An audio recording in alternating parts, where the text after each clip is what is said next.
I've been called to heal. Doctor, will I make it? I've been looking over your chart. All I can tell you for sure is that Candace Owens is a low IQ loser. She's not even as hot as Macron's wife. I think she's jealous because Brigitte has a bigger and more attractive penis. Then you got Megyn Kelly bleeding all over the place.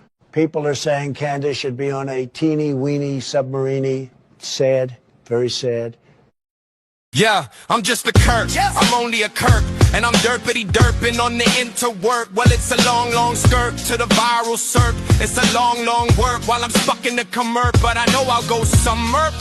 At least I hope and pray that I work. But today I'm still just a Kurp. Well, I'm just a Kurp and I derpity derp. I owed you come and derp with mirth. From the depths of the furp, I start as a smurp, hoping for likes and chirps to climb the warp. Then it's off to the chirps when a big derp's to surf. If I pass all the chirps, I'll be shared far and word. But if I get flagged or we derp, back to the draft, now derp. We work in repurp in the endless constant derp. Please buy a t-shirt, help Kid Kurp off surf. Have you read Geopolitics? Oh, you come and derp with Kurp. Oh, welcome to Derp with Kurp with I don't know why we used the same AI slop from the last one. I just wanted to use the song. So that's the first derp of the show. That's always good luck, I would say. I got a great guest, Matt Ehret, that I've been dying to talk to because me and my girl have been watching Struck by Light. Well, she watched it, and I get bored and walk away because I feel like they're bullshitting me.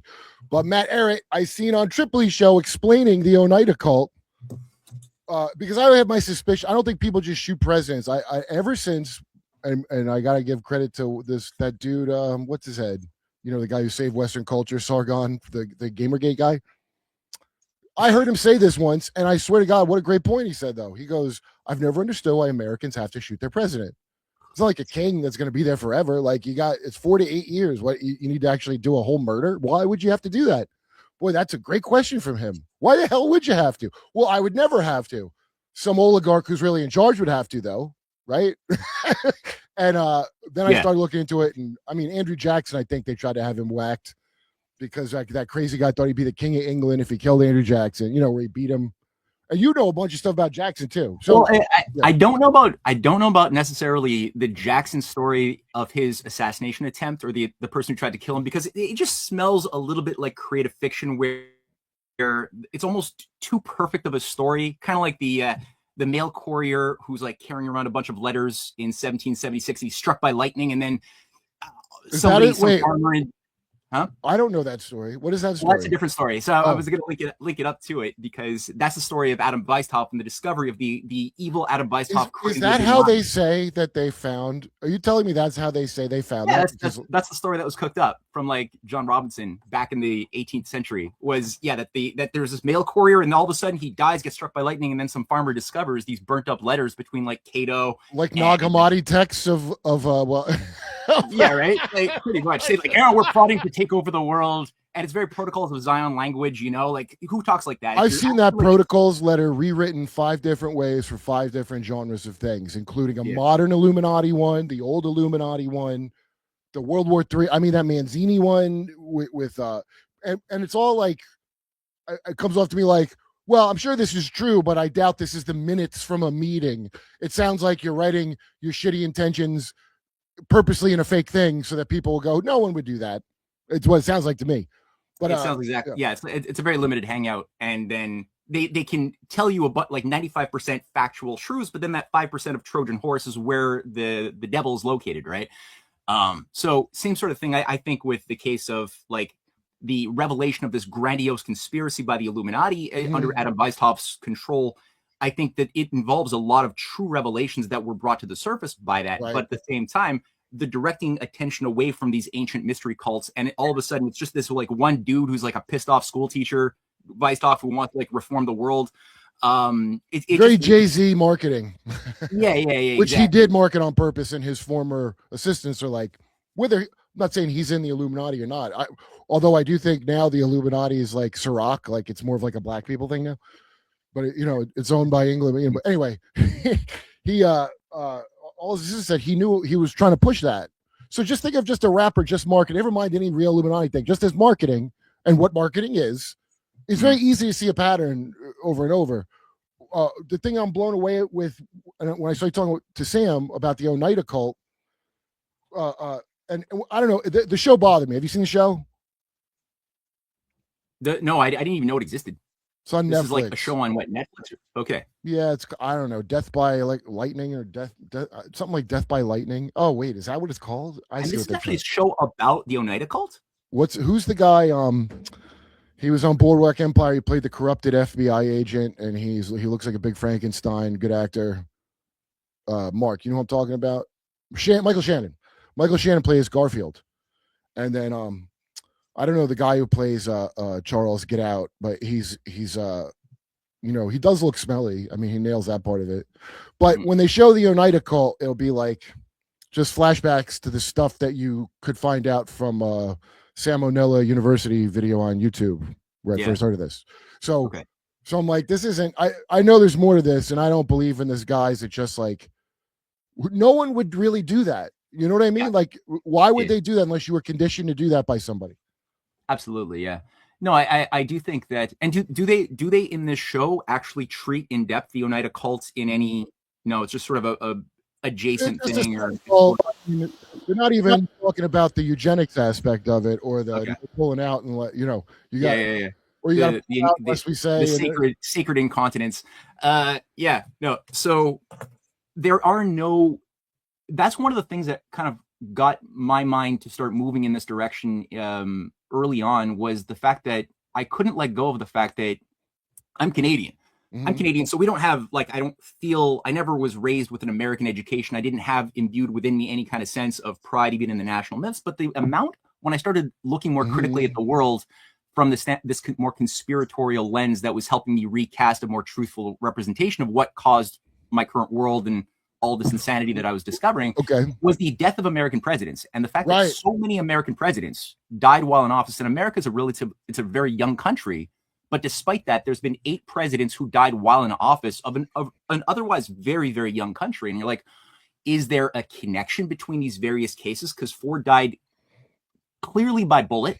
Another 4 died by mysterious causes. Typically, they keel over at a convenient moment, like start vomiting black ooze like Zachary Taylor in 1852. Zachary Taylor vomited black ooze. Yeah, he started vomiting black ooze profusely at I think a July 4th ceremony or something. And the official diagnostic to him was he drank too much cold milk and cherries, was the official, I shit you not, diagnostic of his cause of death. But he wasn't the first. Before him, there was Harrison. President Harrison died after what, like 3 months or something? Yeah. Or 3 weeks even.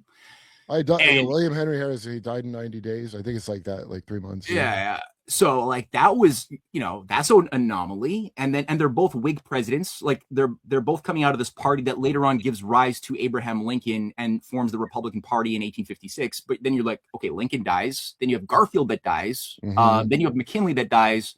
And then you have Warren Harding that dies. So we're like a banana republic out of the gate. It sounds like, because every time you hear about this in these like less bronze medal countries, as Mike Vecchio, my friend, calls them, instead of saying third world, it's clearly an intel group is there, machine, manufacturing all the events, and we know that instinct. Hey, in Panama or wherever, name a country. Well, they're always. It's a Simpsons joke in Africa. The guy there's like, this is peaceful because it was all smotherings and it was a bloodless coup. All smotherings, like. I mean, it's an old joke here about other places, but why would we have it to that degree? I don't think it's because we have guns, because Canada has guns, right? Right. Well, that's what sort of got me to reframe my presumptions, because I had a very narrow, simplistic idea of what America was as sort of this one-dimensional empire that never had anything other than itself. That one characteristic that I saw since Vietnam and all of these things. But then, as an anomaly, there's this case of all of these presidents who are getting killed at very, very strange moments. And then I started asking, well, could it be possible that there is another character to the United States that these guys were representing that might have more to do with the principles within the Constitution that they were trying to act upon, and that were disrupting a certain or challenging a certain power structure that might still be very active in my current day? And sure enough, when you start digging and pulling on that thread, there is a direct connection between all of these presidents who did die, in terms of what their policies were, who they were challenging, what were which had less to do with specifically the United States per se, and more to do with this international, supranational. Yeah, the oligarchy. The serpent race, you could call them, which they call themselves at top levels. I don't know why they call. Well, I do know why. It's some bullshit with Cain. I mean, when you get in their nonsense mythologies, these assholes have, it's unreal. I mean, they all like. There's a dozen different ones of these cults. It's like the kid getting struck by lightning with a Illuminati letter. Like, by the time you get to hear the names of shit, they already have. A bunch of them don't even have a name. It's just really important families. I would look at it as royals, right? Like, their blood's better than your blood, right? Yeah, I see it more like as partially it has a material aspect of bloodlines, and then another aspect of like a closed culture that is very different from the one that most, like 99.8% of the world population gets to experience or is permitted to access, as far as a closed culture. That the whole world's their Israel. I've heard this from people. They call it the old religion, and the whole world's Israel. Okay, it's not just the Israel that you might care about as a peon. The earth is Israel, and everyone's a goy but them. And they're not Jews. I'm not saying they're lizards. That might be just a metaphor, great metaphor, but I think some lizards are nicer than these people, honestly. I know skinks are a very kind lizard. Yeah, there's like iguanas that actually can develop affection and stuff too. These aren't like that. These are more like dinoids, you would call them, and they love evolution, and they love Yeah. Oh, you do good work on that too, because I wasn't aware of all this weird shit around Darwin. In fact, I would dismiss all of it before I was watching your stuff on it. That guy had a handler. Anyway, so Oneida. I just want to finish this because I'm the worst, as followers of the show know I'm the worst. Okay. So that cuckoo guy, Charles Guiteau, Okay, what do you know about that they're not telling me in the regular story, I guess is what I'm saying. Okay, let's narrow it down. Let's narrow it down. Charles Guiteau is the guy who famously kills Garfield, but he's also the guy who gives testimony before he's executed for having killed Garfield as having an experience in this Oneida cult in upper state New York, which was set up by this guy, John Humphrey Noyes, I believe.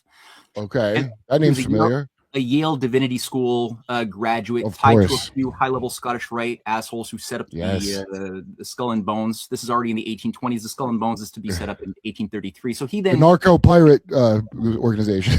Go ahead. Yes. Yeah. Noise is pronounced noise. Hold on, Nephilim Mark, my assistant Nephilim Mark says it's noise. Noise. Okay, I've always been doing noise. Like I say noise, Spanish or something. Noise. Okay. So this guy gets it in his head. Whether or not he believes it, to what degree he believes it, I don't know. But he goes through some form of process that has him believe that he is I guess it's the brother or some reincarnation of the Messiah. I forget the specific detail, but enough to give him the clout to start his own movement, his own cult. That alchemy, if you will.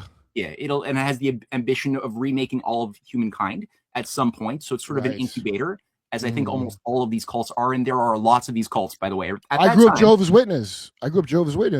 Oh, so that's the Russell family. I didn't know. Now I only very recently found this out from having Blair White. You know Blair White, the most passingest trans ever seen online. Blair White's name is Blair White Russell. It's one of the early episodes. Huh. Her Charles Taze Russell. I don't know. He's her great something. Invented, and he was some kind of left-hand path Rosie Cross asshole. They're all and you have to understand Jehovah's, and since then I've learned, because I gotta tell you, their policies of not, you said you didn't feel American patriotism. Obviously, you're not from America, you're from Canada, and you're not like, I guess you're not from Edmonton where you really would buy into it. But Jehovah's Witnesses don't salute the flag or join the military because it's against God. So we're a control group. All these things are like gain of function experiments, every single one of them by some dipshit occultist. Yeah, it's unreal, and it's for path working, they call it. And you'll notice a lot of Jehovah's end up being famous and shit. They're all making their own little and I can tell you this from experience. Jehovah's Witness is not like a head guy that we would worship as a prophet. Like Charles Taze Russell, my mother who's still in it, she don't care that Charles Taze Russell's a creep. They don't worship him like that. It's a self-perpetuating machine now. You understand? It'll always keep going. So that's quite an achievement to make that. Yeah, I guess it's the same as the Mormons in some ways. Like they don't take Joseph Smith necessarily, like they don't care that he was, a lot of Mormons don't like the polygamy that he was promoting and stuff like that. They have a left hand, they all got a left and right hand path, I guess it turns out. They all say they don't, but they do. The Mormies got a left hand path of God. I got that from J.R. Sweet. Should read his experiences. I gave his book to Rogan because he was an MK Monarch kid, and that's because his bloodline is very important.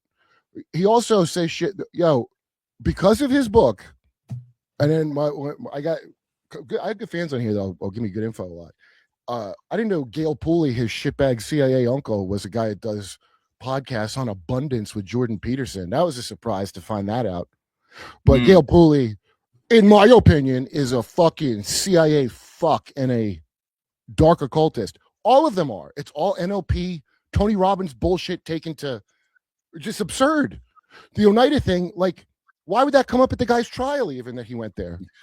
Well, yeah, and he even described in his interview that he gave before he died that he could vaguely remember what had happened to him for the years that he was there. His father wasn't involved in it. He seems to have been like a young guinea pig that was like... His father was involved in it. Somehow his father was involved in it. Yeah, there was that family connection. His dad put him in a program. I mean, as immediately jumps out is because this story is a repeating story through a lot of shit with a lot of people. My parents put me in a thing because I'm special and they're going to try out something on me. It's a new kind of thing. Right. Yeah. Right. Yeah. No, exactly. So he was certainly offered up, and he describes how his memories were vague. He felt like he had no free will while he was in this strange environment. So he's very cloudy minded, even going into the gallows. But this thing itself, when you actually look at what Noyes had created with the Oneida colony, and they kind of disbanded in that form as a cult around the time of Garfield's death because it was really bad publicity for them, although they continued in another weird way. That's silverware? Yeah, the Oneida silverware is still a thing you could buy in like Woolco or Walmart today, even now. Yeah. Apparently, it's high-quality silverware. It's some of the best you can get. Apparently, they do it well. But... So they've been holding their jizz in for months. Well, that's the weird thing, right? Is that this cult is admired by Aldous Huxley. He writes admiringly of their of their power of infusing what he recognized then, 80 years later as a tantric practice. And maybe they were aware of that too back in the day. That would enhance your sort of chakras and what have you as you hold in your jizz, as you've called it. There was an actual name for it. Something what? Chi energy, vril energy. They had 20 things for holding your goddamn. Yeah, it's all different names getting you at the same garbage. Gooning without release is the goal. Yeah, they all want superpowers. Basically, the idea is they all want superpowers. So yeah, right. And they'll come up with all of these different techniques and things of sexual practice, breathing exercises, altered states of consciousness that they can get from like sensory deprivation and all sorts of drug use. But and then on kids, it's even more effective, it turns out. And then putting parasites in you and engineering certain kinds of parasites that target specific pathways in the brain to speed up your evolution. Yeah, that's the thing they do. Oh, there's all kinds of wacky shit. Well, yeah, and I know that Carl Jung even wrote on occult psychology. What was it? He was speaking admiringly of kids who go through intense trauma, and this was back in the 1890s. He was writing this. He was like, "These are gifted kids. They're special kids." Because at that point they have these higher powers. Initiation into adept. Mass initiation. Yeah, it exactly. So it seems like this cult, which was again one of many, like there was an array of dozens and dozens of these cults. It was a biolabs, pretty much. Yeah, they're laboratories. Yeah, psychospiritual. I see it as and breeding. Religious engineering programs that are just doing little trial and errors, seeing what works, what doesn't work, that you could then like scale up. That's the Jehovah's. A key thing that somebody just told me this yesterday who had been in it and I didn't understand, but it's a thing I always felt when I was 5 as a Jehovah's Witness. And it sounds kind of silly, but I was ready to die, dude. And what I mean is, if there was like you had to get thrown to the lions or renounce whatever we were doing, I would be thrown to the lions, and I would go terrified to it, but I would be so happy because I would know that I hadn't done nothing wrong, and I'm guaranteed that I'm good now with God. You understand? And you got to be 5 to feel like how I felt it then. See, there's a weird paradox where that's why all these spec op guys call people the bad guys and shit, like a fucking 5-year-old. Because I want you to think like a 5-year-old and kill like a 5-year-old, but I got to kill the spirit of a 5-year-old also that asks questions about why am I doing this. Yeah, And that's been the goal the whole time for these assholes. it's That's so been the goal dirty. the whole time. It's dirty, right? Because they take something which is relatively true and pure, like that, the fact that we should have humility, we should have the innocence, the wonder of a child. That's a truthful foundation for true wisdom. Is you want to hold on to that. Don't let that kid inside of you die. But at the same time, don't let go of the actual adult, mature wisdom and discernment and knowledge of evil that you also need to hold on to. Actually, very similar to what Jesus actually So there's said. something about that Adam and Eve story. I don't know what the real story is, that it's like encoding in any way. You know, all these, any myth has something in it that you're trying to get a message out. But there's something about growing up too fast. Like, Yeah. there's something about something pedo that I don't know what, but there's something where it's like, this is an unnatural thing to try to make kids not innocent. Like, there's some kind of creep involved trying to make kids not innocent. And there's all this constant, those fucking Dinos Chapman and the Chapman brothers with their challenging the innocence of childhood fucking art projects back in the day. And they're connected all those fucking accelerationist motherfuckers. They all have it. It's like they're all nihilists. Like they're like I don't know. It's creepy, but Oneida is some kind of workshop. And it's not just killers, right? No, and killers. Yeah, no, and part of the thing too is that, like, so they have a strict eugenical program. That's part of why they're praised by H.G. Wells praises them. Aldous Huxley praises them because he's also preparing his groundwork for his The Island, which is pretty much a eugenics piece of fiction in 1960. But they're all looking at the brilliance of what they were able to do, because if you wanted to have a baby in this cult, you had to go to a board of directors overseen always by Noyes. You had to then make a case why you were fit to have a child. If not, you had to keep on doing the withholding thing for indefinitely. And so Noyes himself had something like 13 children, though. Like, for the guru, it never applies to them. It's always for other people. Well, because he's so exceptional. And also there's that L. Ron Hubbard thing about there's the pieces and the players and the game master. Right. And the pieces don't know their pieces and blah, and the rules don't apply to the master. And QAnon, that's what Bannon, the dungeon master's Bannon Epstein. You know that? You saw that, right? Yeah, that's what they're talking about in the Epstein files, how to make QAnon. Yeah, that's in there. Well, I knew that Epstein was at the ground of 4chan in 2012, which is like what set up the Chicada 3301 operation, right, for like 3 years. What's that? I don't know what that is. Oh, people can Google it. It was basically a proto Q operation that put forth different cicada. Cicada. I said cicada, right? Cicada, yeah. Not Chicada. Thank you, Mark. I read things. I don't often like consume audio wise, so like the bug, like the cicada bugs that come around. Yeah, that hibernates for 17 years, then pops out again. And exactly, Cicada 3301, and it was an operation that would pretty much tease people who were on this 4chan to solve puzzles that would each one open up the door, if you solved it well, to an Easter egg or a secondary quest challenge that would then put you on to a series of experiences that, if you were very talented and could solve the puzzles, you were given some sort of mysterious prize at the end of the day. And there were 3 of these that were circulated from 2012, 2013, 2014. Very similar to the Fama Rosicrucianus documents of the Fama, the Confessio, and the Chemical Wedding back in the 16, 14, 15, 16 period, right? Okay, I've never read it. I just assumed it was gibberish, but I guess it must be some kind of plan for being a dungeon master. Yeah, there's like layers, right? So you've got the surface messaging for the plebe uninitiated, and then you have the coded messages. Maybe every 8th letter of every 2nd page, you'll get a series of comments that'll give you an instruction to do something, sometimes in the real world. So it's like an alternate reality game.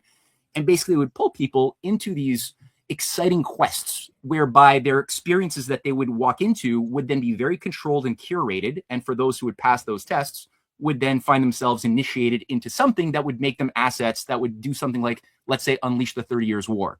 So in the case of like 1619, that was the case where the unveiling of the Rosicrucians, their coming out party, which was done in that form, expressed itself with the phoenixing sort of bloodbath that became the 30 Years' War of everybody killing everybody, and millions of people died from 1619 to 48, right?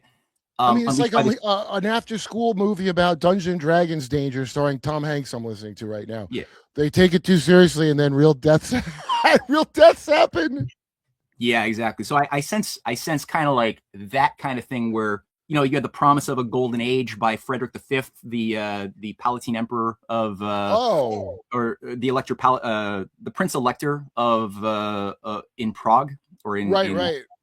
And so he got in his head, he had this like Apollonian identity of a sun god, thinking that he was going to somehow unveil a new age with his They always think they're a sun god, don't they? Yeah, kind of like Louis nice too, and yeah. So anyway, and then he goes and declares himself emperor, knowing that was going to like piss off the Habsburgs that were controlling as Catholics the entire empire, and he's a Protestant, so that was going to like very clearly instigate this war, and he just ran his troops directly into this bloodbath where most of them died, but it created this revanchist sort of sentiment of an each against all type of attitude between Catholics and Protestants that went on in a gory way for a really long time. And wasn't the Protestant thing even probably somebody working two sides itself? Like now, I started seeing shit about that now. Like that's already somebody setting up a dialectic, right? According to what's his name, Webster Tarpley. Webster Tarpley's old work. Now, something happened with Webster Tarpley. He did some great research over the years, but something happened to his brain in 2017 or so. I don't know what happened, but he became COVID? Maybe he got jabbed too many times. I have no idea what occurred, but yeah, he became jelly. But before that, back in the 70s, 80s, 90s, he was doing great work, and he makes a very good, the best case I've seen for the Rosicrucian type of psyops from Venice that created and shaped Martin Luther in bringing in people like, I'm forgetting their names now, but a bunch of Venetian grand strategists, not dissimilar to what we saw unveiled with the Rosicrucians originally, which had the ties of both Francis Bacon's networks that were directly involved with that, as well as Paolo Sarpi, a leading Venetian strategist who was also in correspondence through an intermediary with Francis Bacon, who are all laying the groundwork for, on the one hand, ironically, hyper rigid takeover of science that became mainstream empiricism, and the Royal Society basically came out of the Baconian. Hold on. Sam High's calling me again. This is not twice a week, so I know this son of a bitch is trolling me. I know that's what this is. Okay. First of all, who makes calls? Sam does. That's who. He sent me a big box of merch. God damn it. Okay, Sam. cool. That's interesting. I'm not. There's two shows in a row. It's not a coincidence. He's texting you during the show as you're Sam's calling me during the show. Maybe he wants to come on. Maybe it's his way of asking you to bring him on the show. Oh wait, no, he is texting me. You're right. Pick up the fucking phone. I'm injured. 911. No, he's being a dick. It is pretty funny though. He's hurt. He's telling me he needs me to pick up because he's injured and he needs me to call 911. Now I don't know if you know he's in Rhode Island and I'm fought. It's horseshit. Okay, I got that. Yeah. I got it. What a prick. He embodies the sin of wrath, I've heard people say. Well, I hid Namaruka, and that's exactly Sam embodies the sin of wrath. Although sin is probably not a moral thing so much as I'm with Joseph P. Farrell. It's more of some kind of DNA damage. I'm paraphrasing him, but with the Western version we get, such as what you're just describing, of stupid fucking science, like it's all from. Oh, you know where I got this from? But the Rouge people. Yeah, well, okay, yeah, well, there's some great research affiliated with those guys. But what I was going to say is that one of the things that these guys do is they always create things in twos, right? So they create this rigid structure, and they want to call that science that they then own, and they define as being, purely empiricism, observation, no hypothesis of a higher sort. And at the same time, you have the Bacon networks also simultaneously creating this hyper occult mysticism and this whole Rosicrucian movement as an antidote or a counterpole to the hyper rigidity. So they want to create always both things, right? So is that okay? Question. Okay, okay. I keep saying, but I'm just think this. I really can't prove it with any kind of research, but my instinct is that flat Earth horseshit is some Jesuit op to create a balance against rational materialism. You know what I mean? Like a thing that is. I believe in this no matter what. Like when Dave Chappelle's like, I don't believe in the moon or whatever. Like there's like these fuck you beliefs. Do you know what I mean? Yeah, it creates a caricature scarecrow enemy to reinforce the rigid mainstream standard model explanations of cosmology, which also are bunk. They're also a trap. But then they can self-reinforce and inflate their sense of self-importance because they have an enemy, this absurd thing that seems to be the only alternative. And it's kind of like what Thomas Huxley did when he was marketing Darwin to the world, is he would always frame these debates that never Darwin would go in, and he would make sure a lot of media would cover these debates between him and a radically literalist Anglican priest of some sort, who he knew had a most absurdly rigid literal account of the who he probably goes to pizza parties with on the side, by the way. Probably. Well, yeah, exactly. Well, kind of, and you see it often is the case. That's a bit of the joke, is they creating a show. They're putting on a bit of a World Wrestling Federation kind of thing. Bannon and what's his the Noam Chomsky, who, I mean, like, manufactured consent was right, but now I just look at it as like that rule of having to disclose what you're like an iTunes agreement, revelation of the method kind of thing. Because I watch that asshole Chomsky talk about the dangers of this Christian nationalist movement, especially Steve Bannon, and then the next thing you see is they're all buddies at the island, enjoying some grape soda together. I mean, I don't know what you need a picture drawn to see. Like, I don't have to do any research to put together what's up. Yeah, well, that's the thing, and there's like two categories of chaos agents as far as like those who are self-aware of what they're doing, as I'm sure Bannon is, and then you have he's a dark magician, no doubt. Title Bomb book is great. Dr. Heather Lynn recommended it. She's right. Yep. What's the name of the book? I forget. Oh, the Title Bomb. Yeah, okay. I keep confusing it with the title of the Mormon, that new Mormon documentary. Have you seen that? It's very interesting, dude. The guy who came in after Warren Jeffs and FLDS. Oh, the chubby guy. Yeah, who's a bit of a... Is that... Oh, that is a It's Mormon almost... thing. I saw episode 1 of that. Yeah, right. It's almost a Kevin James comedy, if not for the underage parts that are really upsetting. But he's like the loser of the cult. Yeah. All the women have to wear their hair like Elaine from Seinfeld, right? And well, see, but that's the thing. When I look at a guy like that, I'm like, okay, you don't know what you're not in on the joke. I think he's definitely got higher up handlers because his level of charisma, intellect is such a joke, and he's so self-inflated by his own massive godlike ego that he is the type of the type of mindset. Charles Guiteau. Well, wearing a white Michael Jackson pleather jacket. I don't think Guiteau's ego is necessarily so big that he thought of himself as a god. He was more of a lower level disposable asset. But I think these higher up guys like this cult creator that you just mentioned in the Mormon cult, he's probably got handlers. Like it smells like some form of military intel psychiatrists who are like shaping this guy. Well, then they put it on Netflix. You know, Netflix has a bunch of cults where they don't tell you. Well, the Oneida thing that made for. But how about Wild Country with that Rajneesh movement? They cut out all the child abuse. There ain't nothing in there about it's these hippies, free love. Yeah, there's also a bunch of kids there where they're the classic thing you might have heard from Illuminati, where you switch the kids around. Or the family, that flirty fishing, gross church, where you switch the kids to different mothers because you don't want them to. Oh, Oneida did that, didn't they? Wouldn't they switch? That's the kids? Exactly what Oneida was doing. The commies do it. Everybody's got a real similar programming method. Right. Well, and they were a common. Like they actually self-described themselves as an American socialist organization. So they were using that language. They were using the practice even before Marx had published his Communist Manifesto in 1848. So they were already using that language in 1843, 44. And yeah, they owned everybody's property. All, children were moved around from families, as you just pointed out. And another thing about this movement during this time is when you look at the assassinations internationally, it's like there's so many high-level leaders who are all activating a similar kind of policy around the same kind of period of time, from especially like the 1860s until the World War I period, who are all getting offed by creatures who are processed and generated within these different anarchist communes. They're socialist anarchist cults. And that's the same thing that killed McKinley in 1902. Was a guy who was generated from a cult. Also, I think this one was in Buffalo, that was overseen by Emma Goldman, the woman who's like, really? Yeah. She was like bailed out. I think she was even arrested, I believe. Really? I didn't know that.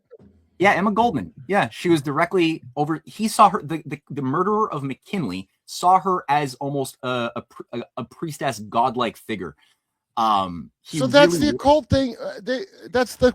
Oh my god, dude! Yeah, it was actually popping Bertrand up, Russell. man. Bertrand Russell, who was then heading the Neo-Malthusian League, which she was also a member of, is the one who guaranteed her passage from the United States into England. Right after she had her run-ins with the law after McKinley's death, which she was even saying was like there's some messaging that she put out saying that this was like a boost for peace in the world or something.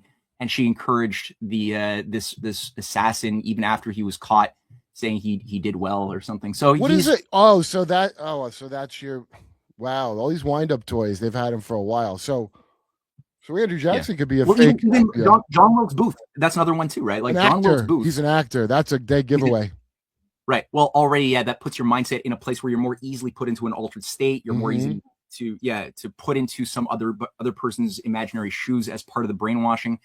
Have you seen any evidence about Mary Todd Lincoln being a Collins and Abraham Lincoln being a Rothschild, or is that like I think that's more part of the. I think that's a bit psyopy. I don't think that's. I think they're legit. I think Lincoln's like a legit human being, like a real mensch.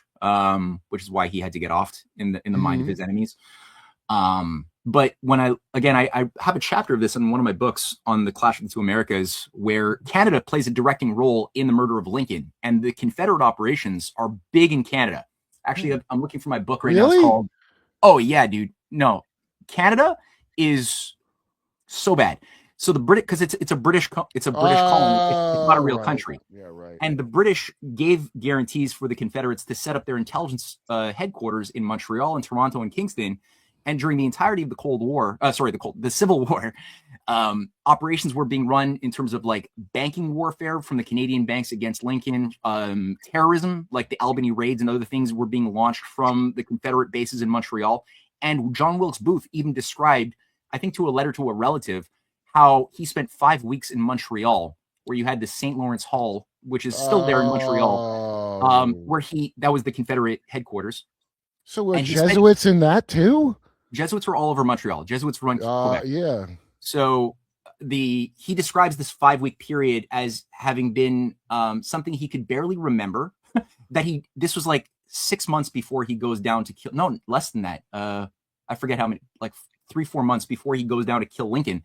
He's up here in Canada, where there are a number of these cults as well up here, but they're less well documented. Because Canada's always been under a much more strong centralized control of the British Empire, the City of London, than America, which at different times has had more liberty movements that broke away and guaranteed that certain things could be written or certain letters would not be destroyed, which was not the case in Canada, where because of the control by the British, evidence has been wiped. It's so much more difficult for a historian to do work. Like we had the National Archives up until the 1850s in Montreal. All of the written records, the correspondences of everything that had happened from like the 1730s up until that moment were all located in there. All the important stuff burnt to the ground.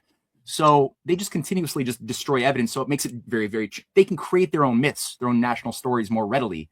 So again, so you think that's why that Tartaria shit gets pushed around so much? That's another one that looks like it's I think it's some cooked up bullshit to. Well, yeah, I mean they take legitimately anomalous pieces of information that standard model explanations of things don't account for, and then they'll take those true points, those data points, and then absorb it and repackage it in a crazy ass flat earth or something that makes it a cartoonish caricature that dismantles anybody who even wants to go and seriously treat those anomalous details in any way. And I think, if I traumatize you the right way, that'll ring real true to you, right? Well, I think the Chicago World's Fair is a big one that plays into the Tartaria. Early on with the early Tartaria models, they were already working. The guy who came up with, I think, renounced it. They all turned on him because he was talking about World's Fair shit, right? Is that the one? That might be. I don't know about the particular guy. I just know that's ubiquitous in all of the narratives. That's what they were covering up at the world, because you see these pictures of the World's Fair and.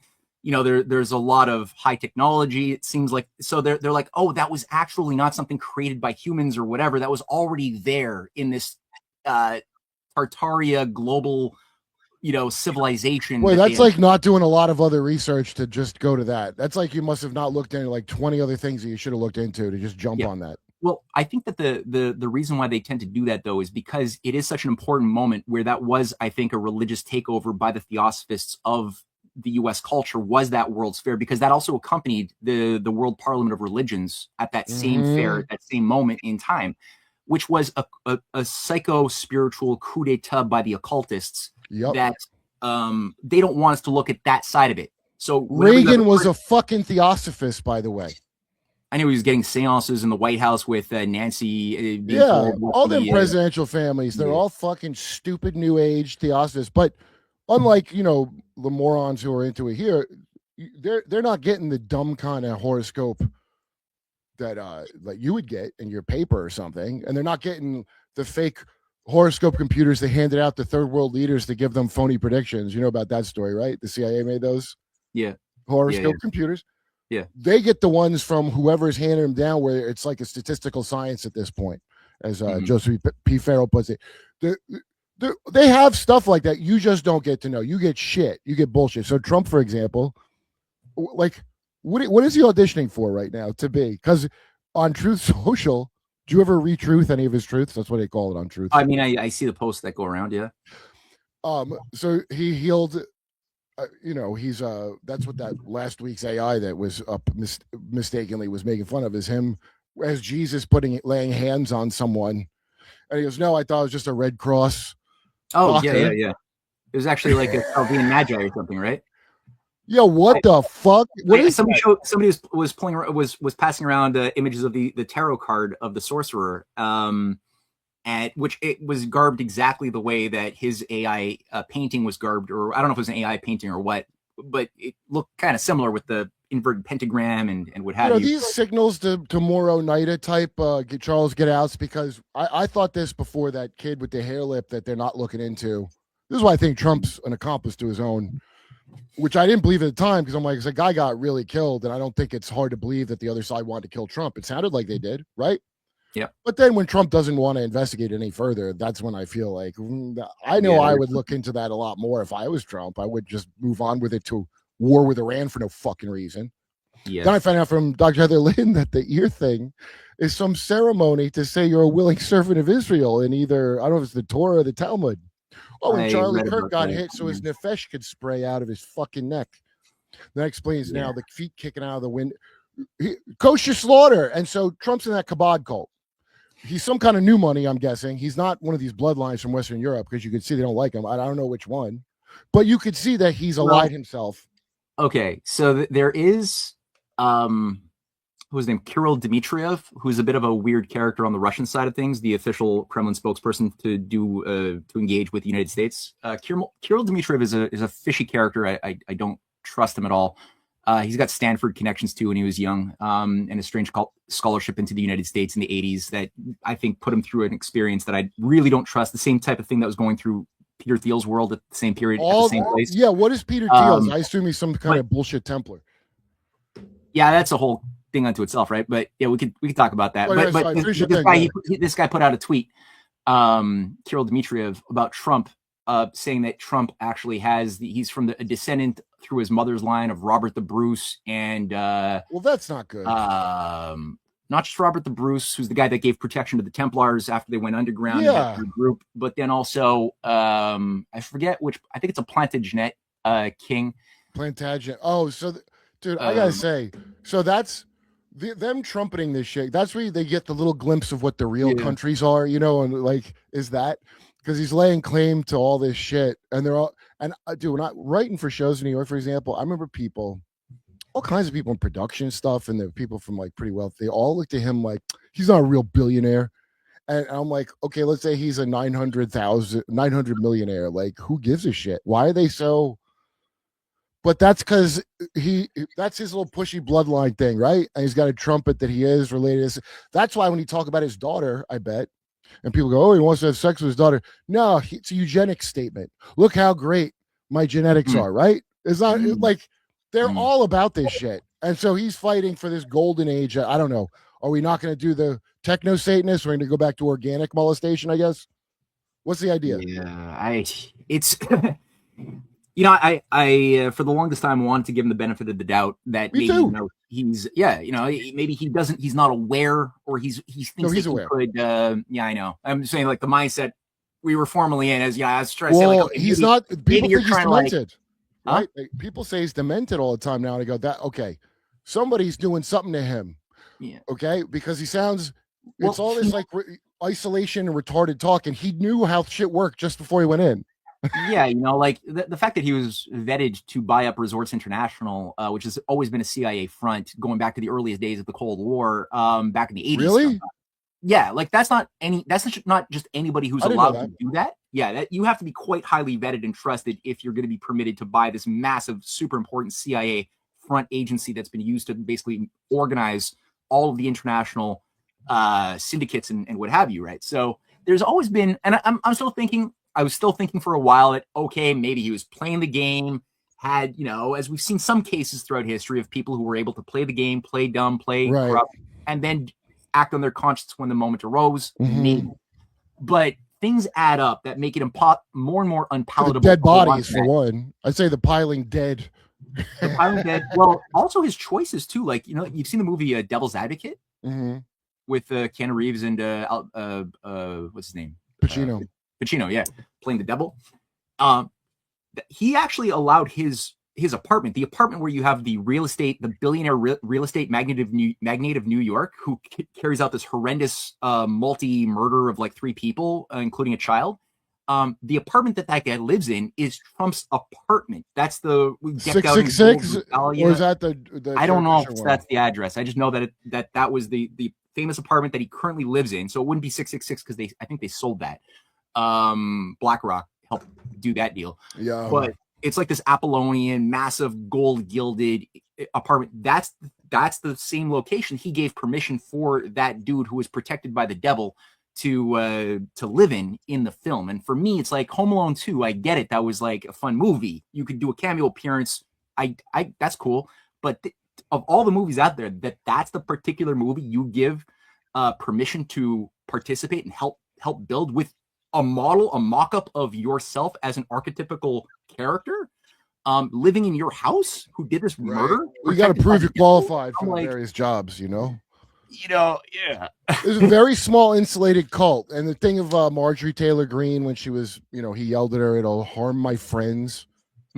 Like, let's say Trump didn't do a pizza party like the rest of them. Let's just give him a benefit of the doubt with that. You're worse, motherfucker. You're protecting these assholes. You don't do that stuff, and you're protecting the lizard things that do. And I mean that metaphorically or real. I don't even know, because I don't know who. It's so bizarre now where I don't know how people are have moved on to the degree they have after the pizza and beef jerky thing. There's no rational way out of it unless you're a liar or an idiot. Yeah, a lot of people it was like a make or break test for them to see, okay, if he does what he promises that he'll do, okay, we'll continue our faith, our trust, our support for him. But if he doesn't, that's it. That's over. We know what his colors are. And how many of those people continue to do logical backflips to justify why he has to keep it secret or whatever? Or he's tanking his little coalition. The only the whales in the fucking your moron Jeremy from the quartering types who have no they have nothing. They're just like little small cuckold mind people, Yeah, I know, it's true, but it's still disappointing though, because there's even rationalizations among sort of the Q hopium extremists who are of the view that even Jeffrey Epstein now was actually a white hat, working to infiltrate. Where do you see that? It's out there. I see it. Just the concept of a white hat. Just if you just think there's white and black hats and anything, you're in the Matrix, motherfucker. That's the whole idea. Is the Masonic checkerboard's there for a reason. You ain't getting out. So, the white hats are gonna move for the black hats. There is, like, I do believe, like, as I mentioned, as a Canadian, realizing that America is not this one-dimensional evil thing that I thought it was. There has been these bursts of human beings being real mensch, like actually fighting to revive this. Will you explain Edgar Allan Poe? I was never even into Edgar Allan Poe, but you say he was some kind of guy fighting. And then his biography of like he's Gloomy Gus or whatever is written by some guy who hates him. Yes, that's Okay. Yeah, you want to talk? My wife, myself, and our friend David Goslin recently made a documentary, which is available for free now. We took off the paywall, and it's called Edgar Allan Poe's Final Mystery: A Tale of Two Murders, and it's based upon the work actually from this book here that I published a couple of years ago called Revenge of the Mystery Cults, Volume 3, and basically, yeah, he plays an important role in understanding what were the points of resistance that the Rosicrucians and the Black Magicians had to face in infiltrating and building up their occult fifth column in America during the 19th century. And he was actually, as I go through in the book and in the film, tied to not just the Society of Cincinnati, which was a counterintelligence, an American intelligence organization built up by Washington and Hamilton and a few others after the War of Independence. His grandfather was the quartermaster general for Washington's armies in the war, but he was trained by some very, very high quality minds who brought him into a conspiracy to basically fight and expose in the form of cultural warfare this whole thing. And if you review a lot of his short stories and even some of his poems with this lens on, including his poem his poem prose Eureka, his thoughts on the metaphysical and physical universe. And I've never seen any of that. I've only seen the ones you see in the Children's Illustrated Classics. Yeah, no, there's a lot that are just not even included in his collected works because they don't want you to see the real Poe and what he's really doing. But he was certainly battling this thing along with people like James Fenimore Cooper, who was writing short story or actually long stories called The Bravo, showcasing the role of Venetian intelligence in infiltrating and carrying out assassination programs. I've only read Mark Twain trashing his Last of the Mohicans character. The guy that Daniel Day-Lewis played in the movie. I forget what the character's name is. Yeah. Mark Twain's got a whole essay about his ridiculous action hero, James Fenimore Cooper. And I remember in World Lit class, he was portrayed as like a hack. Yeah. No. I never heard of these other things you're talking about. Yeah, there's a bunch of his lesser known, but he thought the most important works that he was doing because he was trying to culturally educate the citizenry to understand the nature of evil through the medium of fiction, because that's the best way to do it. You can't just be didactic and tell people, "Hey, wake up, stop, being a soft-minded jackass," which is really what don't take it. They take it. Don't take it too well. Yeah, but fiction can make us worse. Art can make us worse, or it can make us better, depending on the intention and wisdom of the artist. And so these guys were definitely I won't say encoding, but embedding core lessons about political realities that people were living in, about human nature, what causes us to self-destruct, how does the enemies of civilization act upon our weaknesses in order to get us to be the worst part of ourselves, which is what Poe was doing in a lot of his explorations of the nature of basically evil, psychodynamic, split personality issues. And even what he's doing in the Gold Bug still perplexes many cryptographers today, where he's showcasing. What is the Gold Bug again? I kind of remember that, but not fully. It's a story where Poe encodes, and he basically puts it out as a challenge for his readers to decode certain messages in a piece of so-called fiction. That is also making certain satirical jabs. So he's doing a cicada thing of his own in a healthy way, yeah. Because his are actually. He wants everybody to figure it out, and he's trying to give people the techniques by which they can do it. But in the case of the film, what I do, I don't just break down a whole bunch of his stories and showcase what's happening in the real world that these stories are embedding, but also one of his allies, who's this girl named Mary Rogers, ends up getting brutally murdered in a ritual murder in a place called Sybil's Cave in Hoboken, New Jersey. It's still there today. It's got a Gothic sort of entrance to it, and it's right in an area in a private property under the Stevens Technical Institute. The Stevens family, Colonel Stevens, was the founder of this dynasty and built up this weird. It seems like a kind of like a Hellfire Club operation in just outside of New York, and it was a popular tourist spot. And this girl who worked as an informant within New York at a certain hot spot that was very, very, where you had at the cigar lounge in New York where this girl worked. It's where you had all of the the intelligence operations, journalists, everybody was going through the cigar lounge, and she was working with Poe. She was also working with Cooper. They would frequent this place and get information from her, but she ends up going on. She disappears for a few days. They find her body completely mutilated outside of this cave. And he writes a short story, his second tale of ratiocination, called the Murder of Mary Roget, which fictionally takes place in France, but he says in the opening remarks, this is about what happened in New York. And it was like in all of the press was the murder of this girl.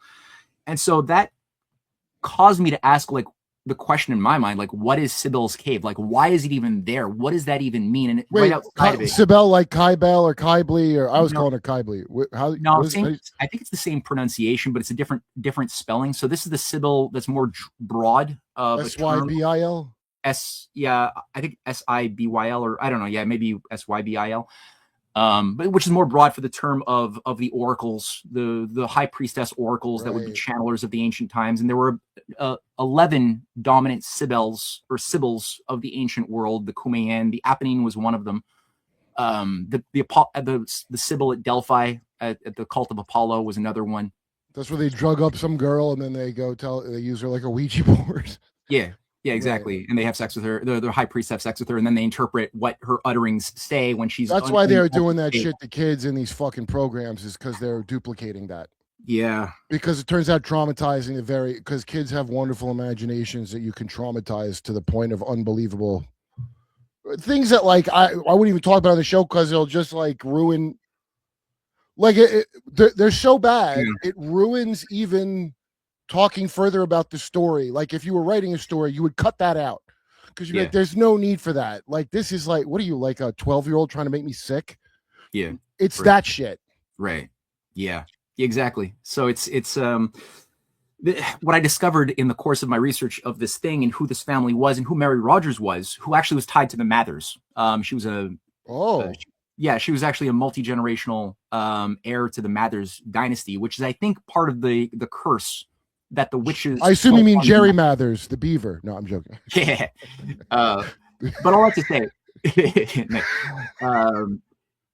say, the cave first up that she died at, or the Sibyl's Cave, was directly given that name in honor of the Apennine Sibyl in Italy, which was it was an occult ritual center since the time of the Roman Empire. Several emperors would go to this particular Sibyl to get forecasts of what they should do, who they should go to war with, and stuff. During the Middle Ages, it was a hub for Knights Templar and other Cathars that were getting prosecuted, and they would go there. A bunch of like monastic Franciscans were living in the caves in this mountain. It had a lake called the Lake Lago Pilato as a name in honor of Pontius Pilate, which was also a sacred site for occultists who wanted to celebrate the murder of Jesus. Oh, okay. What? That's a weird thing to honor Pontius Pilate. Like, I've heard of Nathan Reynolds is talking about a Judas coin that his fucking family supposedly had in one of them silver drachmas, right? Which I don't even know if it's a genuine one, but if it's a real silver coin that's from that time and you got that level of belief in it, I'll bet it does function as some sort of thing for you. But the thing of Pontius Pilate, that sounds very like Roman Venetian, like, because they always kind of put it like he's the guy that didn't want to have to do this, like he washed his hands of it, right? No, I think he was more given orders from the top as well. I don't think it was just the Jews saying we want him dead. I think it was also orders given from the top of the Roman high command. I bet Tiberius, I think, had a say in telling Pilate what to do. And Tiberius, we know, was carrying out weird hedonistic sex orgies. That's right. And sacrifice on the Isle of Capri. That was like his famous, where he set up his Apollonian temples and stuff, and was doing like really bad human sacrifice up there. He was a total degenerate, but also obedient to what was controlling Rome at the time was the Committee of 15. And the Committee of, you heard about that? The Committee of 15? Yeah, but okay, keep going because I think I know where you're going with this, but I want him good. They're basically augurs. So an array of augurs from the aristocratic patrician families. What's an augur? I thought an augur is something you drill holes in leather. Right, that's the other augur. Now this is like the seer, the guy who like would cut open the bird and let the blood guts flow and dude, this is the thing Joseph Farrell was talking about. I can't remember what the structure is in Rome, but it's like copper, and it. So basically, I'm the priest, right? And I got these guts that I dump on, and it's a medium. The guts are a medium for vibration, like how we test for black holes with those lasers. So I'm the priest. I throw this shit on this copper thing that's connected all over the kingdom, and I go, and I'm the only one that can divine what the entrails are saying, because I'm watching the wobbles from a vibration, because they created a circuit with that copper shit. It's on shit. I don't remember which episode it is, but Joseph E. Farrell was talking about that. Okay. Yeah, I'll be curious to see what he says about that. But what they would do, so these augurs, in this case, this committee of 15 would, they were the only ones vetted to interpret the Sibylline books. And the Sibylline books were these oracles that were given by the, I forget which of the Sibyls, to a King Tarquin, the last king of the kingdom of Rome back in the 5th century BC. And wait, these in books, the 5th century, while they're supposedly Christian, they still have Sibyls? No. Sorry, 5th century BC. Like BC. My bad. Before. Okay. Yeah. This Sibyl basically sells Tarquin these books that are the transcribed utterings of the oracle at Delphi, the Apollonian oracle. So somebody like went and wrote down all of the encryptic, at the dawn of the new age, 3 moons will rise and 7 suns will set, with 13 hawks that will crow on the 12th minute of the 13th hour. And so they just say these things that are infinitely interpretable, and thus very useful if you're going to be a bullshit artist who wants to give people manipulative suggestions of what they should do on how you read and interpret those things. So they were transcribing these books. Apparently the Tarquin, the king, didn't want to buy them, and she was like, you know what? You want to haggle with me? Let me just burn them for you as a big fuck you. And he was like, no, stop. But she already burnt like nine or was it 7 of them? So there were 3 not burnt. She's a crazy. So they're all bullshit. So it don't matter that she. Yeah, it's right. So he took these 3 books, and these 3 books became the determining variable of every major decision that Rome took from that moment onwards. This sounds like the CIA giving horoscope computers to these countries. It's the same thing. It's totally the same thing. There's like one scam or something, dude. There's not.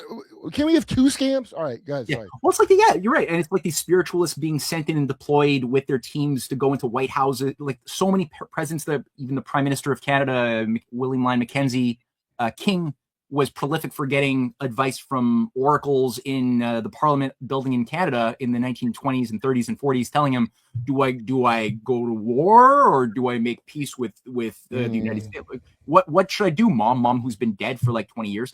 But they ask mother about it. Yeah. Oh yeah, huge. But and they've been doing that with these spiritualists going back, like you said. It's the same techniques of the ancient world, and that's what was determining Rome's policies. I think when Tarquin commanded or gave the order to execute Jesus at that time, it was probably, he was told to do that from the Sibylline books or the oracles and that committee of 15. They're also the ones who were behind Nero's clampdown later on with the burning down of Rome, blamed on the terrorist Christians, that was then used to then launch prosecutions. That was the Sibylline oracles that were the ones that said, no, that Christianity is now an illegal cult. That's what that's what the god of Apollo wants us to do.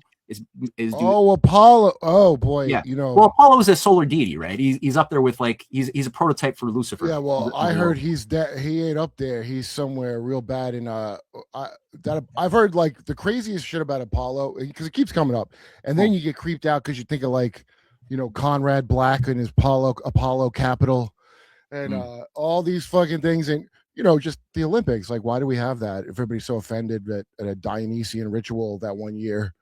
Oh, this is satanic. Why are you watching the Olympics, you retard? It's a eugenics festival to pagan gods. You said you're not for. So why are you even? Of course, it's like that. You look like an asshole because you believe in the Olympics and you're a Christian.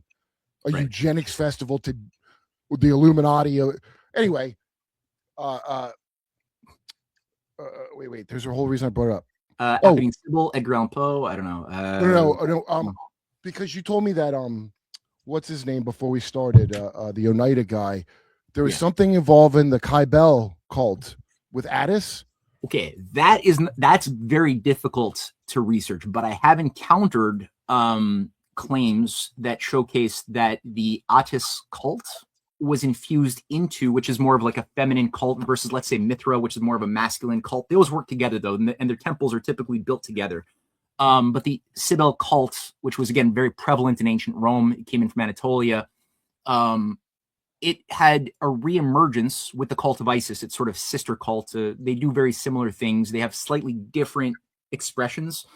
But this one, to be a male priest, a member of the higher priesthood within the Sibyl cult, requires that you basically cut off your schlong.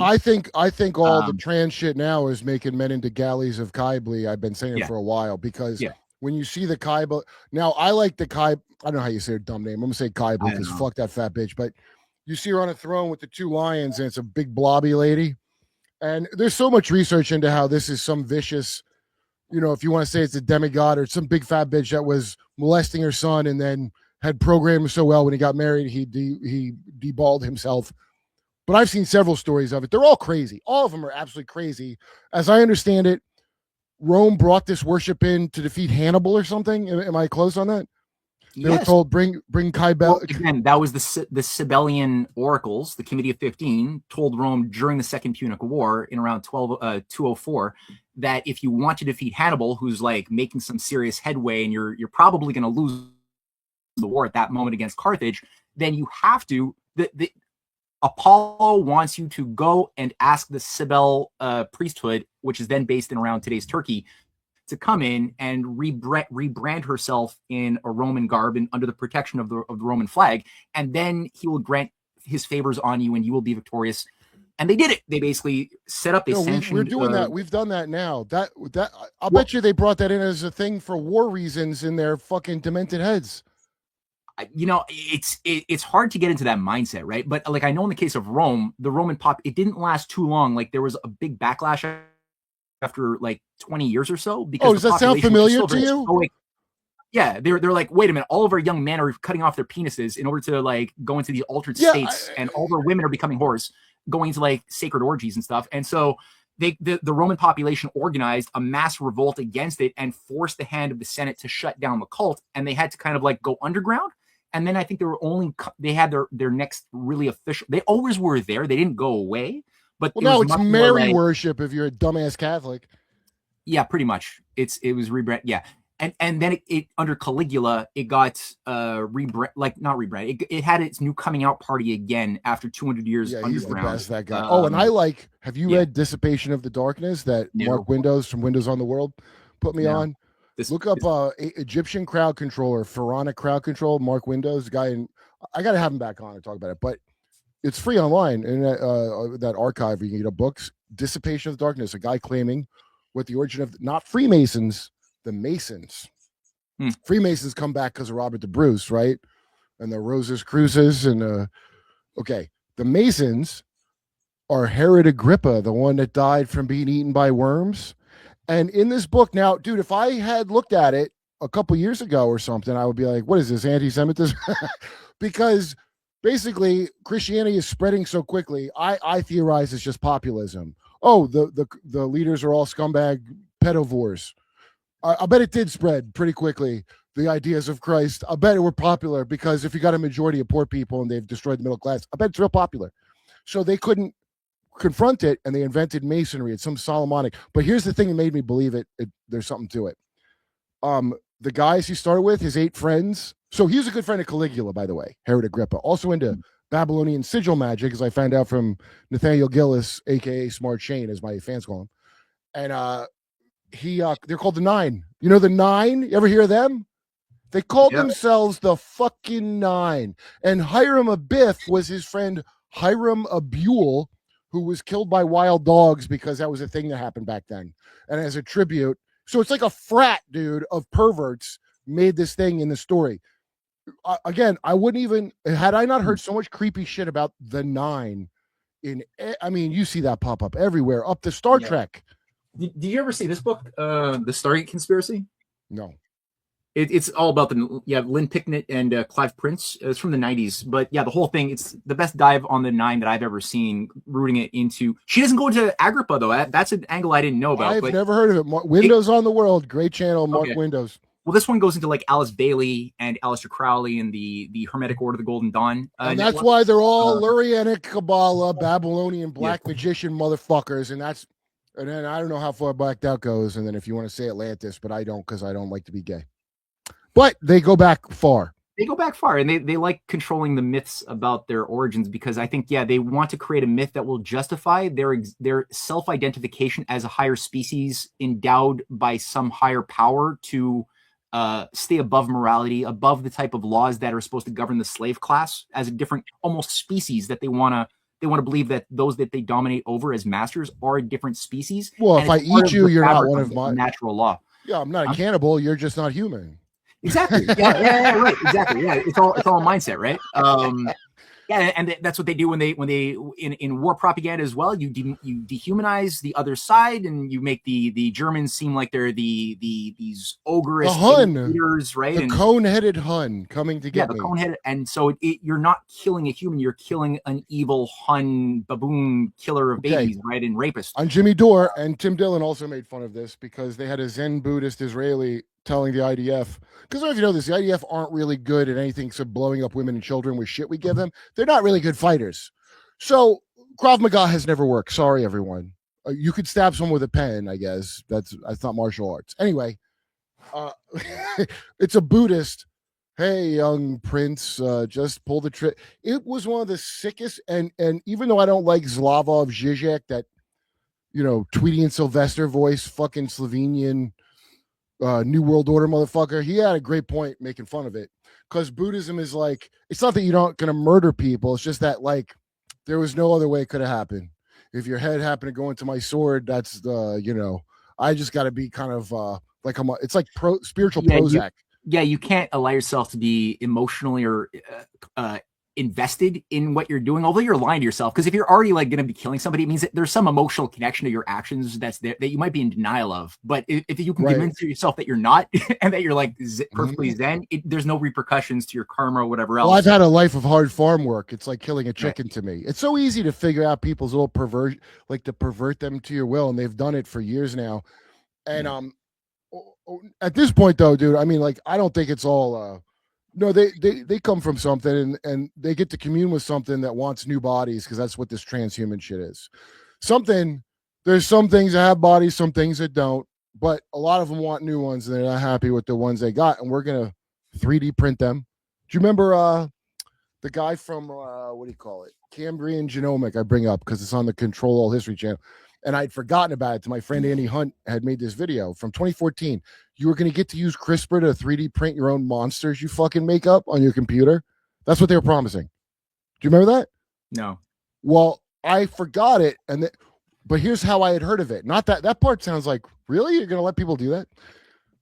The reason it became controversial was because Lindy West, the famous in the comedy grape joke wars of 2011, some fat Seattle bitch who, like, they made a show on her dumb fat life, and now I guess it soothed her feminism. She had written an article about this guy's company.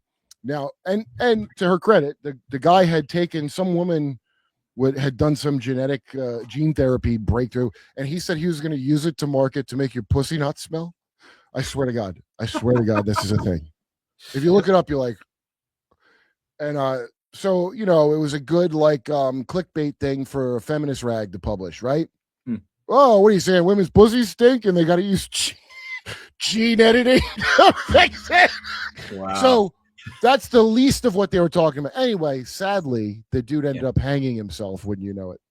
And we've never heard about the technology ever again. Yeah. Then go back and look at all the clone shit.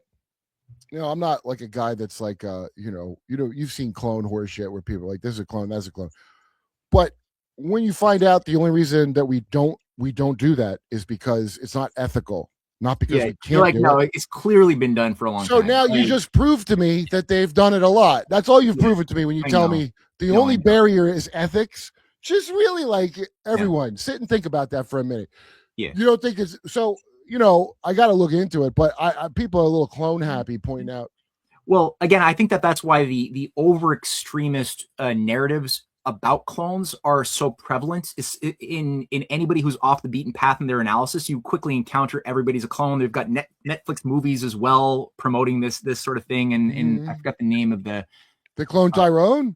Yeah, they clone Tyrone. That's right. Yeah, that was a great movie. But yeah, they're like they're blasting it out into the zeitgeist because they're trying to contaminate an otherwise legit inquiry over like how has this been going down? There's one this is why I don't understand. You were the first people I ever saw, because I'm not a good researcher or I'm not that smart. It's just literally like I could see a pattern if you keep doing the same thing to me. So, but you have done so much research where I'm like, oh shit, where like a thing I suspected, you actually found all this shit. And you can see it's a repeated mystery school. Mystery school is kind of modern, but mystery religion. Yeah. And it's like, I'm not going to tell you what you believe until you're way too deep in it. I mean, that's the scam. Yeah, so that's intel. By the time you find out what it is, you've already fragmented your personality, your psychology has already been broken. You've internalized the darkness inside of you. You've made this internal darkness in your subconscious a thing that you've been battled and sucked, embraced back into you to shed your old self completely as you die and are reborn, often with the help of the process church. Yeah. So the process church that people make out like it's something that died out and this and that. No. That as soon as I heard about this stupid process church, I'm like, I've heard 1,000 versions of this fucking thing. And before you know it, you're like, you're helping out, some Zodiac killer fucking mass ritual, and you're like, how did that happen? Your old self before you got into it wouldn't have imagined that within 8 months or whatever, you would. Well, I don't listen, dude. I don't do I don't do my homework like how you have, but I cheat by. There's a bunch of victims of this shit that will just tell you what happened to them, and all you got to do. I don't believe nobody. I just want to hear the thing and not be bored. Here's my 2 criteria. I want you to not make me bored. And I want to hear. So tell me a new fucking story. Okay. Mm-hmm. Imagine I'm some kind of creature chained in the pit you read about in whatever dumb shit you believe. And I want something new because I'm bored. So that's all I do. And then later I'll believe it because it'll resonate with 20 other things that I just remembered because they made an impression on me. Right. Like if you upset me or make me laugh, I'm going to remember it. Not because I'm like bitter about it, but just it's an emotional. That's why they do that shit to kids. It's the most effective. That's why William Mesmer was Mozart's Anton Mesmer. Yeah. Oh, sorry, Anton Mesmer. That's right. Yeah. That's why he could write concertos at 4, or maybe kill a man. I don't know. They do a lot of crazy shit for mind body. Well, he was definitely what's interesting. What I like about so the approach I tend to look at is. I got this hypothesis that this oligarchy, which is so good at being pure evil, still has certain weak spots, things that make them insecure and afraid that loosen their power over humanity. Well, they all suck as one. Yeah, well, that's true, objectively so. But then that you can still suck and enjoy the power of like a godlike status if you so wanted. But like the thing I've noticed is like, why did things that they want fail at different moments? Because sometimes they're about to do something that they really want, like Anton Mesmer. Had a whole program as part of he's part of the Cagliostro cult. Yes, right. Yeah. Saint Germain also is a part of this whole weird network that's operational. Okay, so Saint Germain, is there like 20 of them or something? Because why is it he pops up in fucking Shasta without his Romanian accent he should have? I mean, is it, what I'm saying? Is that like a Zorro character? No, Shasta, he's being channeled into a guy who's maybe got a Romanian accent. I don't know if he's but because that's the you're talking about the what's that name of the cult from the 30s? The I am cult, right? That has Saint Germain. He's everywhere. He's part of the Theosophical Hidden Master sort of pantheon. He does seem to be a real guy, but they've mythologized him, kind of like what they did to Christian Rosenkreutz, right? Like it's very ephemeral. It's Christian Rosenkreutz. There was an actual guy and they mythologized him, or it was a made up name. I totally. think he's like a composite character, right? I think he's kind of like Dr. Strangelove. He's like, is he like William Shakespeare? Bard? Is he Kissinger? He's a bit of everybody, right? And he's a synthesis. But I think that the character Christian Rosenkreutz is similar to that. Mm-hmm. And I do think the same thing of this other figure what does Christian Rosenkreutz do? What does he actually do? What is his alchemical wedding? The myth goes, he was a young guy who had a vision, and then as a kid, I forget the details. He went to the Middle East, got trained by Sufi adepts into the dark arts or whatever. Ooh, he's Harry Potter. Okay. Yeah. He's probably from a high bloodline. It's fucking Harry Potter. Yeah, pretty much. Yeah, and then he created this movement to remake civilization anew, and had something like 12. I think it was 12, or maybe it was 9. It might have been 9. I got to verify that. Oh, it would be great. interesting if there were 9 adepts. Dude, that that would be very up a lot. Yeah. I'm working on my own cult, so this is good info for me. Yeah. And I assemble my 9 derp disciples. Look, the cult is a joke. I'm going to tell you up front, but wouldn't it be funny if you did give me money? Something to think about. Well, something to test out. All right, anybody listening right now? Yeah, I'm telling you, it's a joke, but how funny would it be if you did? Because I'm telling you, if you send me money, I'm not going to be one of these assholes that doesn't dress like the king of Thailand. Have you ever seen the king of Thailand? A lot of halter tops and gold crowns. Yeah. Dude, have you ever seen how Thailand operates? It's one of the funniest things I've ever seen, and it's illegal to make fun of it, which I think is great. It's called I got some respect from it's a bit of jokes, but I got some respect for how they've been able to keep themselves from getting sucked into the Cold War. But anyway, yeah. How did they? I have no idea how they did. They played. It was part of the non-aligned movement operation that Indira Gandhi launched to really getting sucked into the. Well, it was just Indira Gandhi. No, she didn't launch it. No, it actually came before her. It was Zhou Enlai and Nehru, Jawaharlal Nehru, and a bunch of other countries, pretty much in the 50s. Tito from Czechoslovakia. Really? Together in the 50s, they set up the non-aligned movement because they were all being pressured into getting absorbed into one of these Manichaean sides in the light versus darkness game of Cold War. I thought Tito was like some super bad guy that was on the commie side or something, or a fascist. I don't remember what he was supposed to be. Yeah, definitely commie sympathies, but he was not wanting to play, like he wasn't playing the game of communist versus or capitalism. That was a lower level game. So he wanted to try to stay. You had to sometimes wear the jacket in the realpolitik of like one side or another, but the actual like mindset of where a person was at was often not. The better people were not picking sides one or the other. Like Kwame Nkrumah, like the guy was often allied with the communists. He was seen as an enemy to be overthrown by the CIA, but at the same time, he was working with John F. Kennedy. He was the best, brought in as a guest of honor. He was an enemy to be overthrown too. JFK's an enemy overthrown by the again from Montreal, Canada. Permindex Corporation, which is what Mortimer Bloomfield, the guy who ran Permindex Corporation as an international assassination operation that got. Is that what it is? Yeah, it got kicked out of France by Charles de Gaulle because his French intelligence caught Permindex directly paying for 2 assassination attempts on de Gaulle. He survived 30 of them, and he kicked them out of France as he kicked NATO out of France at the same time. And there were 30 attempts on de Gaulle. Yeah, you can Google that. Yeah, and is it now?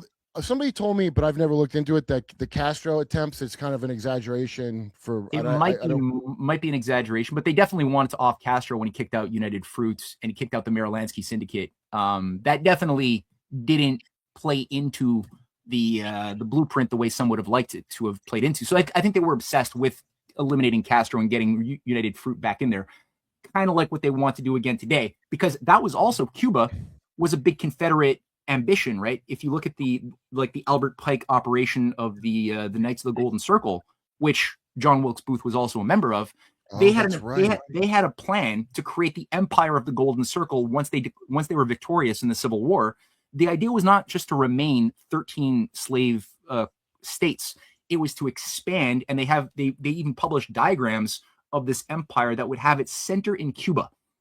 And it would circle all the way through a big chunk of South America, all of the Caribbeans.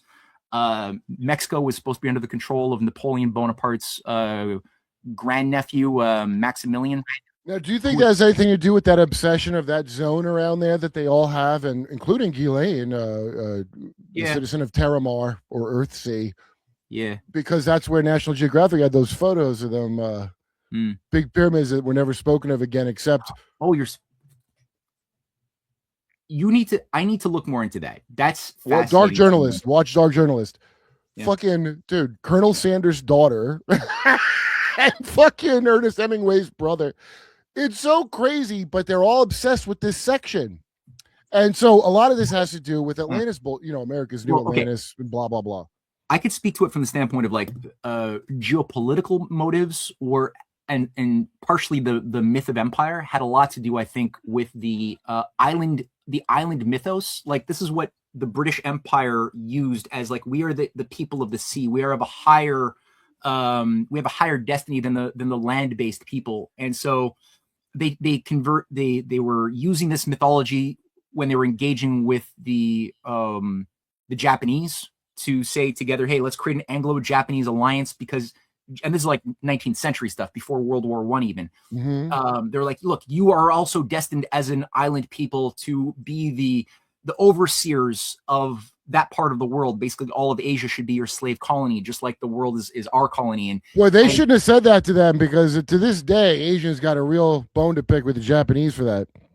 Yes, it does. There's a lot of, but even now they're reinvoking that kind of like samurai warrior psychology that was also used to groom the Japanese fascists in the 20s and the 30s.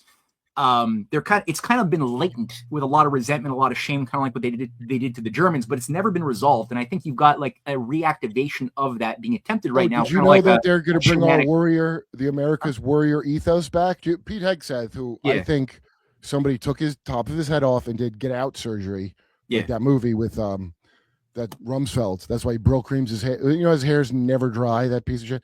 Anyway, they're going to bring back our remember when Trump came in on cutting the military in half? Well, we need to bring back our warrior ethos. Yeah. Oh, am I going to be a shamrock? Am I going to be a weeb now? That's great. That's what they're all doing. And that's for the golden age. And there's actually dipshit fake Christians that think this is in some way Christian. I know. Well, they think I did a presentation on the Crusades as a satanic ritual, which is what I think the Crusades were. And dude, I think the exact same thing. I mean, I didn't do the research, so I'm glad you did, because, well, I mean, Satan is as Satan does, right?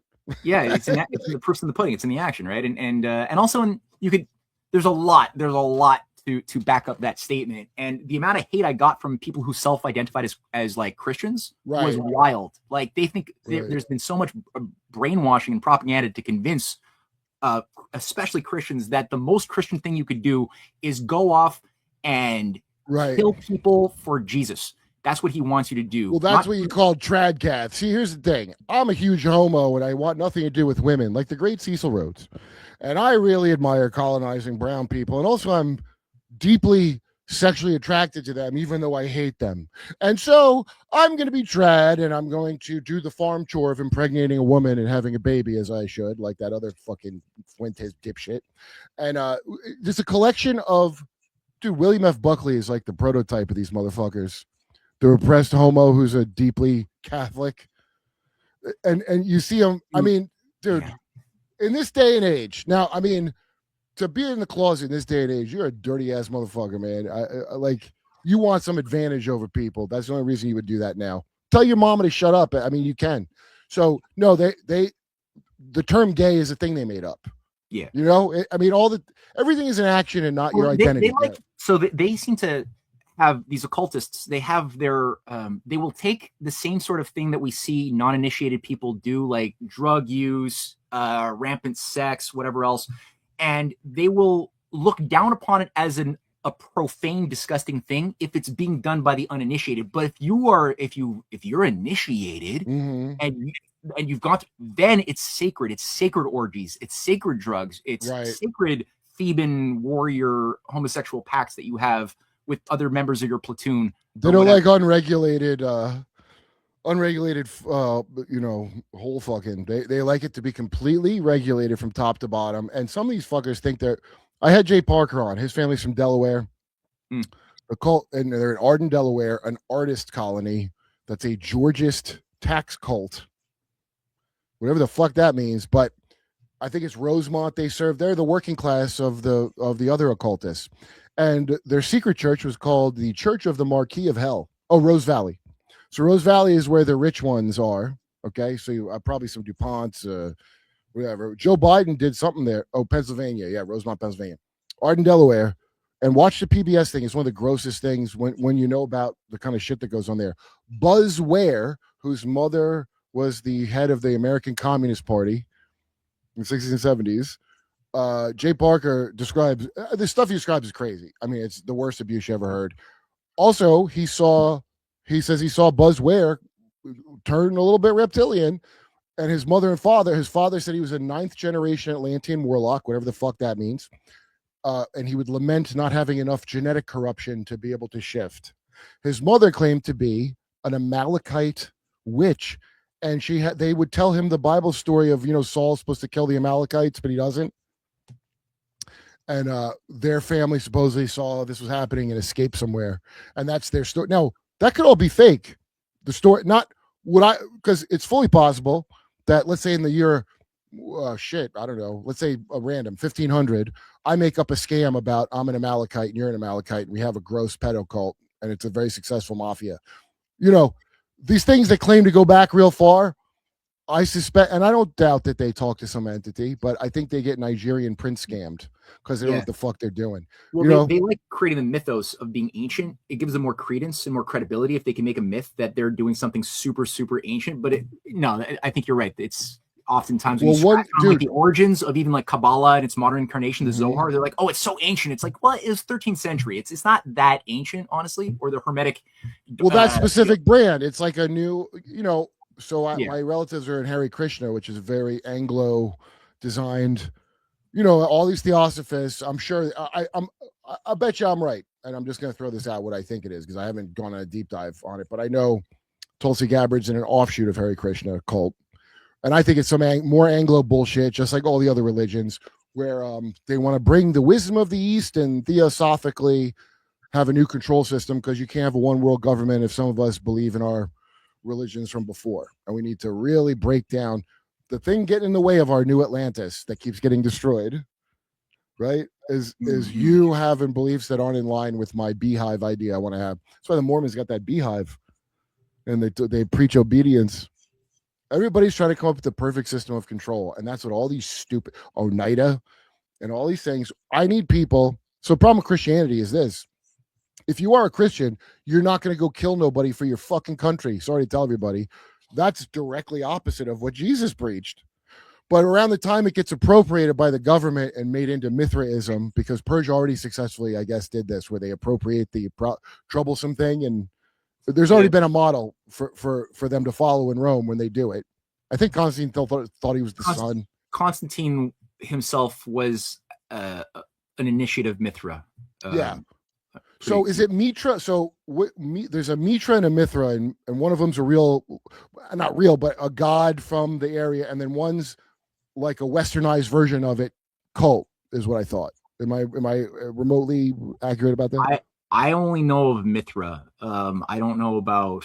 So the one in Rome to Mithra, that's almost like a theosophy version of Mitra worship, is what as I understand it.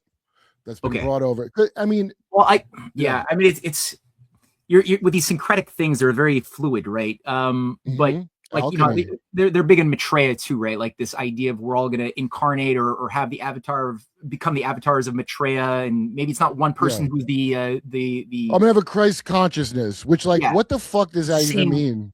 But you mean like I'm exactly. the Kurt consciousness, everyone. Yeah. What the fuck does that mean? So it's an ambiguous idea that's designed to, I guess, create like this fantasy that you're going to like live into. But Maitreya does seem to have some roots in Mithra because they both go back to India before they even went to Persia. So before it went to Persia, it was in India in a form we don't even know how to like what it looked like necessarily. It's very ephemeral. But it was the Roman version that we know of the guy, with the Phrygian cap, killing the bull with the snake and the dog. Biting the bull, looking over at Helios and away from Luna. That's like the typical image that we see in the Mithraeums that have been discovered all over, like, Africa or North Africa and the Middle East and Europe. There's like 500 that have been discovered, right? And they're often, so they have this image that was repackaged. That's only found in the Roman variants. We don't know what, like, it looks that's different. where I'm getting that from. Yeah. And it's like a repack. I mean, we see it here. There's the Buddhism. I mean, whatever karma, all these things, when they make it to the West, they're a completely repackaged thing. They're almost how Red Bull's got a lot more sugar than the other kind. You look at your target audience and you're like, how am I going to market my product to that target audience? I can't sell Coca-Cola the way I would to a New Yorker as I would to, let's say, somebody living in Texas or in Zimbabwe. I might use a different kind of marketing or branding. Might make Santa Claus look like a black guy, maybe if I was going to market it to Africa or something. But they do the same thing for these religious engineering cults as well. I didn't get at the question of Attis, and it's just to say on the Confederates, it seems like, and Albert Pike writes extensively about the cults of Mithra, Attis, Cybele, Orpheus. I got to read his actual shit, and not, it's actually way more useful than I realized. I got an original copy from the 1880s that I made of on which one? Morals and Dogma. Sorry, 18. Oh, that's a yeah.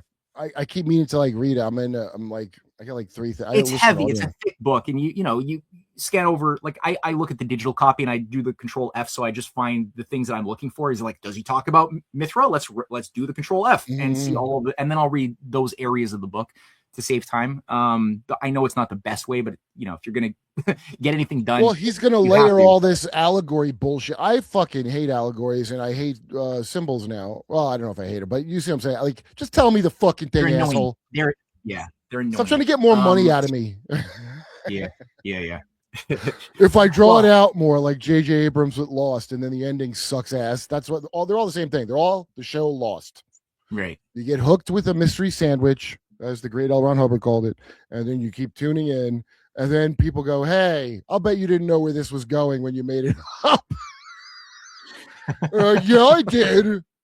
And it's like a repeating fractal. I don't know how else. Like, all the research, it looks like you're just researching the same fucking thing over and over, Yeah, well, this is where I think that they really got pissed at Poe, because Poe was himself he was very adept at the infinitesimal calculus, at the Leibnizian calculus. He was proficient at these things. Really? He studied under Charles Dupin, the great scientist. Leibniz is the one that they stole his shit and said Newton did it. Newton was some fruitball that drank his own pee. Yeah, that was in his secret box that they hid for years of his secret teachings. And they're like, "Oh my god, it's all alchemy and Kabbalah." Yeah, that's right. Yeah, and so Leibniz was the guy. He was like the grand strategist too, trying to like organize resistance movements to this oligarchy and doing it very well. This guy was like a brilliant mindset, and even today, like most of his works are not even translated or not even published. They're still being kept in a vault in some university in Germany that they won't let anybody see. So his works are scary to the oligarchy. They don't want to. But for what he had that is publicly available, it's potent stuff. All that to say, Poe studied him. He studied at the École Polytechnique. He was there with many of their leading people like Charles Dupin, who was a real person, who made real breakthrough discoveries in physical space-time and quantum hypergeometries. This guy, Charles Dupin, who had this he was a poet and a scientist, and all of the best scientists were also poets. That was understood to be two sides of the same thing, and had this creative power, which Poe also developed quite extensively, and used Dupin as a character for his detective in these tales. Oh, and you said Sherlock Holmes is stolen from, like, they stole like plots from that? Yeah. So Sir Arthur Conan Doyle, who was himself deeply tied into the Hermetic Order of the Golden Dawn, he was a member, the same thing that was running Crowley's operation. Right. He despised Poe. He despised the character of Dupin. He even writes, and there's actually writings where he's describing the incompetence that he thinks Poe has of crafting Dupin, and consciously created his character Sherlock Holmes as a remedy for the character that Dupin was, that Poe had created. So they're having a goddamn magic battle, these two. But Poe had been long dead at this point, right? But because Poe's actually generating a real potent method of analysis and thinking that anybody can do and should do if we're going to be able to identify the methodologies of evil, the hidden, the invisible realm of ideas that shape the material world. Like you have to use that type of thinking. And again, his Eureka essay goes through it so extensively, where he's bashing both the Poe's Eureka essay. He's bashing both flawed methods of thinking, of creeping and crawling, as he calls it. One being like deductive, the other inductive. Like one starts with assumptions that you can't prove, and you force the empirical data of observation into some model that's grounded in your core axioms. That's the sort of Aristotelian one that he directly attacks by name. And he attacks the opposing school of creeping, which is based upon this Baconian method of using just sense data, of what Francis Bacon promoted, of just use your sense data and then extrapolate and look for patterns that once you find patterns in sensory data, you can then extrapolate and call it a law if you want. But it's ultimately not something you could provably know as a principle. It's something that just works. And these two false paths were promoted, as Poe lays out beautifully, to keep us enshackled, where he says that the mind really has the desire and nature to soar where it's being told to creep or crawl or its two only You know options. what they call it now, or they were calling it in the 70s, those meetings? The wilderness of the mind. And I didn't know that was a real term these assholes had. I didn't know that either. Yeah, The those wilderness of meetings the mind. for the ones where Where you're just not going to go anywhere. You're just going to be put on a the club of, well, I mean, dude, it's like so many people are on these like wheels of samsara of bullshit, and that's the whole goal. So just get you on a fucking treadmill. Right. And, I'm going to learn the next allegory at the level 2 knowledge of fucking. Look, I'm making one. I'm telling everybody, I'm making a call, and it is a joke, but again, how funny would it be if you did give me your money? I can't sell that enough. Wait, I gotta take a leak, dude. I do too. No, I do. Yeah. I do too. Actually, let's. All right, Mark, tell people where their shirts are, or read some comments. I'm dying here, but I want to ask you about Plato because I was always prejudiced against him. But it's Neoplatonic and not Plato. I should be mad at, right? Wow, you've done your homework, man. Yes, that's right. Yeah, we talked about that. I just watch videos when I take a shit. I'm not smart. I'll be right back. All right, Mark, it's all you. Hey, everybody. We got some super chats. And if you ordered a shirt before the month of April, it's in the mail. You should have a tracking code in your email, and everybody who's ordered one this month will be getting one soon. So, untraditional method of printing these shirts in patouche fashion. I'm doing it all in my 1-bedroom apartment here. So, support Kurt, support me. It's not a scam. You will get your shirt, and please don't ask for a refund. That's crazy. Anyways, I probably shouldn't have said that. And I'm going to save some of the super chats for Kurp, I guess. I mean, why would I answer these questions to Kurp? That would be disappointing to you guys. So we'll just wait. There might be a few interesting ones that I'll read. Yeah, here's a good one. And Kurt will read these too. We won't have him skip anybody. Canada equals 51 Monmouth. Oh, look at that. Kurt's back. Ooh, I'm back. Well, yeah, let me look at some comments. Have you seen the storm on and worship of Saturn? What does that mean? I mean, I know worship of Saturn, I guess, but I don't know what the storm on is. Maybe. What's a better name for an unkosher pickle brand? Trafe brand pickles, I would call it. If you want to. Christ is King Cumber. Maybe that one. What else we got? Thank you, Pimplash. Joe Rogan convinced Homelander to help legalize. Who is Homelander? The Trump is Homelander. I guess that's Trump. I mean, I didn't know Homelander was fucking Zionist. All right, I'm sure Aldous Huxley must be very proud right now. Yeah, you could lead a derp to Kurt. Well, Trump's proving he's cutting out the portion of New World Order. I guess they originally had a plan where it was going to be overly feminine. Because if you think about that Kai Bell thing where they go, you got to bring in overly, it's always an imbalance. Like you're just describing what the method of thinking, either be too masculine or too feminine, but never, for the love of God, have a stable 2-parent brain where your two hemispheres are married and they raise your subconscious right instead of abusing it like we'd like to do, right? That's a great metaphor. I never thought that's what it is, though. I mean, I don't know if the brain breaks up that neatly, but your subconscious is the kid they want to molest. So like the just the healthy, mature human mind that's what they don't want. Yeah, they want you to identify with something. They do. There's always got to be a problem with that.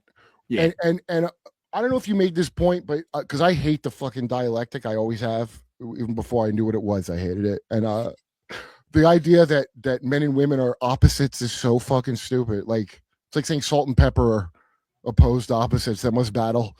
It's such an idiotic thing. I don't understand why people think it's good, but I guess it's you have to be conditioned, right, for a while, and then you accept this nonsense. I guess, and it could, because it could be turned into opposites if you artificially pervert both of them to their absurd extremes. Yeah, like one will tend to vector towards a more intuitive emotional orientation. The other one's towards a more left brain or left hemispheric, logical orientation. And if you just push that to absurdity and detach both, like detach emotions from logic and attach the logic from emotions, it's like oil and vinegar. The pure logic and pure emotion will not met. Right. Like I said, if you've been patterned right. Yeah. Because Rudolf Steiner, who is very hard to get through, I have to say, but I like when he starts talking shit about other occultists, the backstage gossip, and he talks about the Dalai Lama, how a bunch of corrupt, and I had never thought of this until I heard his stupid voice talking. It's not his voice, somebody reading his shit. A corrupt priest class. Tell me if this sounds familiar. So it's like Egypt. They're tracing the genetics of their fucking people to get the new Dalai Lama, right? And they don't even wait for the first one to die before they say the new one has his soul, because it could bilocate. And all they're doing is taking a child and repatterning their brain to say, you're this guy now. That's all they're fucking doing.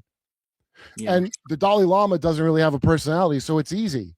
If I wanted to reprogram you as a small child to be this Dalai Lama, he's never said anything that impressed me. That guy and Nick Fuentes have never impressed me ever with anything they've ever thought of. No, it's all Hallmark cards. Like even the things, his great wisdom that is sold, it's like, hey, these are Hallmark card statements. They're not like, it's not profound analysis or thoughts or philosophy in any serious way. It's very superficial. But, and yeah, he's got this weird, you got to feel kind of bad for him, right? Like he was like raised by a Nazi, practically, like this guy. He's George W. Bush. They're all George W. Bush, a Manchurian boy. That their dad put him in a program because it's going to be good for the family. But the character that Brad Pitt played in 7 Years in Tibet, that was a real guy, right? Heinrich Herrer. He was an SS officer from Himmler's Annenelbe who was deployed to Tibet in the 1940s. That's what Kundu's about? Huh? Wait, is that the Martin Scorsese one, Kundu? No, I never saw that. Oh, 7 years in Tibet. 7 years, from like 1998 or something. And that actually is kind of biopic, like, and this actually, that kid that he meets is the Dalai Lama that he befriends for like 5 years living in Tibet, and they remain lifelong friends who meet each other on several occasions in the 50s, 60s, 70s in Argentina, where Herrera lives with all of his other Nazi kindred. Well, that's why the CIA loves Tibet so much. That's why the Beastie Boys had to free Tibet and then shut up about it and never bring it up again. All these dumb fuck celebrities who probably are slaves like a Dalai Lama from the Monarch program, which was real. I don't know if people tell you it's not real, but it was real. A lot of it came out of Canada too. Don't kid yourself. You can lead a derp to Kurp, but you can't make a slurp. That's just a fact. Thank you, Snip. What are my favorite? Well, I'll just tell you the ones I wrote, which is I don't know if I had 3 or 2. They only made one of mine because it was freelance, but the one where the Star Wars, the Jedi Masters have been molesting their Padawan learners, and then Yoda transfers them. And then Darth Vader shows them on the Darth Vader doll where he got touched. That's me. And then I had one where it was like a furniture. It didn't get made, but it was about how you can trust their furniture or interior design because of how gay they are. It was called Dewey and Associates, because I worked at a place where it was gay. That was furniture sales. And it was like, and they really stressed that they're the tasteful, like Nathan Lane kind of gay and not like a leather ball gag kind of. This is years ago. Anyway, the only one that, and then I was in the legal system one. I was one of the SWAT team that kicks in the door with Bill Burr. But I remember being at lunch shooting that, and Neil telling me about how they're going to do the Rick James thing, because Charlie Murphy would tell these stories about Rick James that are fucking bad shit. Rick James was in some occult shit, by the way. Don't, like 100%. So was Michael Jackson. So a bunch of these people. Pesor. Yo, Triple E knows more about the Pesors than me, but supposedly that's the escaped Romanov boy or something, raised by some family. I mean, maybe. They switch kids around. Look, think of Dracula. Remember he had to, or Game of Thrones, where you leave a hostage with another family. It's shit like that to me. What is Pesor about? I don't know anything about this. That's the family that Mel K came on to Tinfoil Hat to talk about, and that episode got the entire show taken off of YouTube for the first time. That was like 4 or so years ago. Oh, when Sam went on Joe Rogan and he was talking about this one family you can't talk about, that was the family. That's So was the show going to be taken down now? Do we just sacrifice this show? Well, we're not like diving into the family. Yeah, I'm sure they're fine, and I don't want to be anti-Semitic. I don't know that they're Jewish, but obviously we don't want trouble. And I mean, that's why I don't bring up the Van Dusen family, the creep that wrote Astrogenetics, who are, by the way, own a lot of botanical gardens, such as in Toronto, under the crown, the city of London. Yeah, that's a sign of a witch, a stinking witch. Generational funeral home people. Well, Canada, you know the giant sculpture that's right outside of our in the national capital, outside of the National Gallery, is a massive, disgusting spider. It's so big. It's like 8 stories, not 8 stories. It's like 3 stories tall, and it's called Mother. with a giant sack of eggs made of rocks, pretty much, and that's like our national gallery that you have to walk under this thing, mother, to get in the nation's cap. Is So, that Lilith, like the French saying it? Yeah. Oh, it smells of witch covens everywhere. Oh yeah. Dude, I talk so much shit, and I was in Boston talking to my friend that's an editor for Santino's thing, and where I'm at the hotel where I just did a show, and then there's this old lady sitting there outside, like, and I didn't know stuff I know now. I was just throwing out like theories I had based on the few things that I had found. This lady's like spying on us, right? And I forget, I left, but she went up there and goes, "I'm a practicing witch in the Golden Dawn. I just want to know what you're talking about." This is in Boston. And I wish that I was, she came over to ask what we were talking about, and I was like, who the fuck, I don't want to talk about. I wish I had talked to her, because I bet I would have found out something interesting. Or Ben maybe had a curse put on me. Who the hell knows? But I don't drink pee, so I think they can't get to me. I don't know how. Okay. Monmouth County local here requesting get Roger Spur from Mud Fossil University. Jarring proof. Is that Tartaria? Is Mud Flood and Tartaria the same fucking thing? Yes.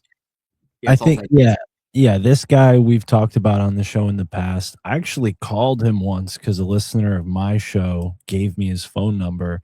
And yeah, I'll just say people who like his content, you're probably only going to find it on his channel, because he's not very willing to cooperate with interviews and things like that. But what do you mean? I can't interview him, or like I'll ask him about it, he won't tell me? Let's just say he's on the spectrum of maybe not even being capable of doing something like that. So okay, well, we'll try, Titanium. Thanks for the $20. Yo, they made people like this. Blair White equals Starlight. The Boys is too deep. Oh, Starlight. Wait, Starlight was born a man. Yo, you know, I saw that girl in person. Where the fuck was I doing a show? She was at the airport. But I saw her and I was like, oh, her plastic surgery isn't as bad as I thought. But now it's gotten really bad. That's so sad, dude. That chick was very pretty, and everybody's got to mutilate their face for fucking. And I have no idea why. We're all Korean inside, I guess. What else? I'm ex-Mormon, becoming a dad soon. Any advice? Well, I don't have kids, so I don't know what the hell I would tell you. I'm a single uncle of two. I'm not really single, but I just have nieces. Just pulled 200 soda cans and a lot of tickets out of coworker's truck. Just Kurp.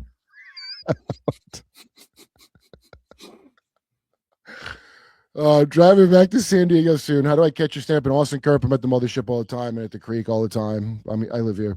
Hey, Matt, great to see you derping with Kurp. Yeah, I want to get Matt for a while. What else? Hey, Mary Picard. Check out Patrick Melrose miniseries. Great episode. Accurate account of how royal families raise their young. Oh, I will check that out because, well, I don't know. You know any people from like generational money that like, you know, if you're not around rich people, you don't understand that like rich and rich are, there's rich and there's rich. And a lot of times you think, you know, rich people and they're like really middle class when you compare it to like old money. Yeah. And then when I talk to old money people, their upbringings are horrific. I mean, they're not good. They're all like people living in a constant state of what's that stress hormone pumping through your veins at all times? Cortisol. I'm guessing, but I'm going to check it out because I'm curious. I'm guessing it's about how to make kids who can blast cortisol through their fucking hormone channels without dying. And that's the key to being a ruler, because you have to do horrible crimes, right? Because it's a dangerous world. I mean, it's because of these parasite people that live here. At least it gives you superpowers at the end of the day. So you got that bonus. I guess being able to pull the trigger is a superpower that most humans ain't born. That's how you know humans aren't intrinsically bad, how they keep telling you. Right. We wouldn't have had kindergarten if people were that murderish. It's the oligarchy. Their kids aren't even like that, and they got to abuse them till they make them like that. How am I a fool to hope destroying a would Jesus sign? We're moving away from trauma into drama-based. Like, I think it's all part of it. You know, we're definitely drama-based mind control.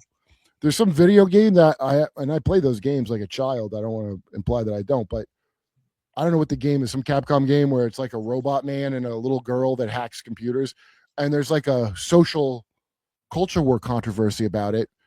And I'm watching everybody participate in that retard dialectic. People I like and people I don't are all because you sure shit don't want to think about World War III, do you, pussies? Why don't you get that superpower? You can look at what the fuck's going on. All right. I always start yelling at no one on the show. That cicada shit sounds like every isekai anime ever made. You're reborn. Yeah, isekai is one of the most Asian things, but I bet it has an appeal because people played these video games where you level up or you get initiated through like all those Final Fantasy. You get initiated. I'm a new level now. Right. It's a video mystery school that you go through. Well, it's like Assassin's Creed. Kind of has that's some high quality production, though. I mean, they were very knowledgeable content creators who did that. Well, it's out of Montreal, so I bet they have some knowledge on it. Right, which has a lot of weird Belgian occult networks, French, right? Belgian and French networks throughout the cultural control scene here. Video game sector is big. Yeah, it's really and well, I like that they got so greedy that they can't even make the fucking programming good no more. That's my favorite. Is that these fucking scumbag? They're all like magicians. I mean, all the shit that you would take marketing and whatever. That's all what magic is, and they all are doing it, and they just want to. Money grows on the tree of knowledge, and they just get money, and then they don't give a fuck about nothing else. Probably, my guess is if you're that rich, or like a billion, the billionaire level, which I don't think you're allowed to be, unless you're in that cult that you described earlier, Matt, that little insulated cult. I don't think they let you in that club. They guard it a lot. There's probably very few exceptions to the rule, yeah, that where you can keep your conscience intact and be permitted into that level of influence. Yeah. I'm sure Trump and the kabod psychopaths he's surrounded with think they're better. And we're still in grades if you're all shit, but I bet Trump's like, well, I never ate a kid's face like Hillary did, so I'm people like prisoners are like, you did a sex crime and all I did was home invade, so I'm better. Like, you're all pieces of shit, just so you know. Okay, what's next? Finally got my shirt. Yeah, I checked because I asked Mark about it. The first kind of shirts I didn't like, and Mark got some good shirts. And on the road, people, I have felt your shirts. It's not a thing I just do. Like, I'm not like the Dalai Lama touching chungs out here, but I'm just saying it is a good shirt. So Mark did a good job on that. I got some new ones for you too, Kurt. Don't worry. Oh, good. Yeah. I need a new one. Any updates on Hidden America coming as a guest? He's got shit he's dealing with, dude. And he got fucked on his channel recently by some bullshit with YouTube. And I don't have any connections to YouTube, but it's pretty bullshit what they did to him. But I love that channel. Wait, go back. What's the next? What did he say after that? Beck Lover on. I didn't have any plans, but I'll try to get him on. I talk to Danny all the time. All right, what's next? I love that guy, Danny Jones. He's a good dude. Thread to pull on UFO free energy field proposal. Amy Eskridge. Oh, right. Tesla Steinmetz is the key, not plasma. Isn't it all part of the same thing? Is ether and plasma the same thing, or am I making that up? Ether is more underdefined. It's more speculative as like what is the nature, but plasma seems to be, if you're going to talk about ether competently, it'll be plasma, which makes up like most of the universe is plasma. Right. It's the other field of whatever. It's the fourth state of matter. And it's like any type of radiant matter was how R.A. Castaldo, who again was very helpful on this. They used to call it radiant matter when they first discovered it, and then it's either Bohm or the other guy called it plasma because he says the lifeblood of the universe. So that's a very confusing way to refer to it. I have been on Kino Casino too, by the way, and I love those guys. I want to have them on my show. I love Kino Casino. I talk to Worski all the time. Aldebrani, Orsini, Fondi, Massimo, Venetian. So that's the lizards behind the Jews, you can say. I used to joke at Louis C.K. about that because he asked Rumsfeld if he was a lizard on O&A. I'm like, it's one thing to talk bad about the Jews, but the lizards behind the Jews, Louis, you brought this on yourself. All right. I'm not against the Jews, by the way. I'm against Luriana Cabal. I'm against Mystery School. Honestly, I hate it. I really do.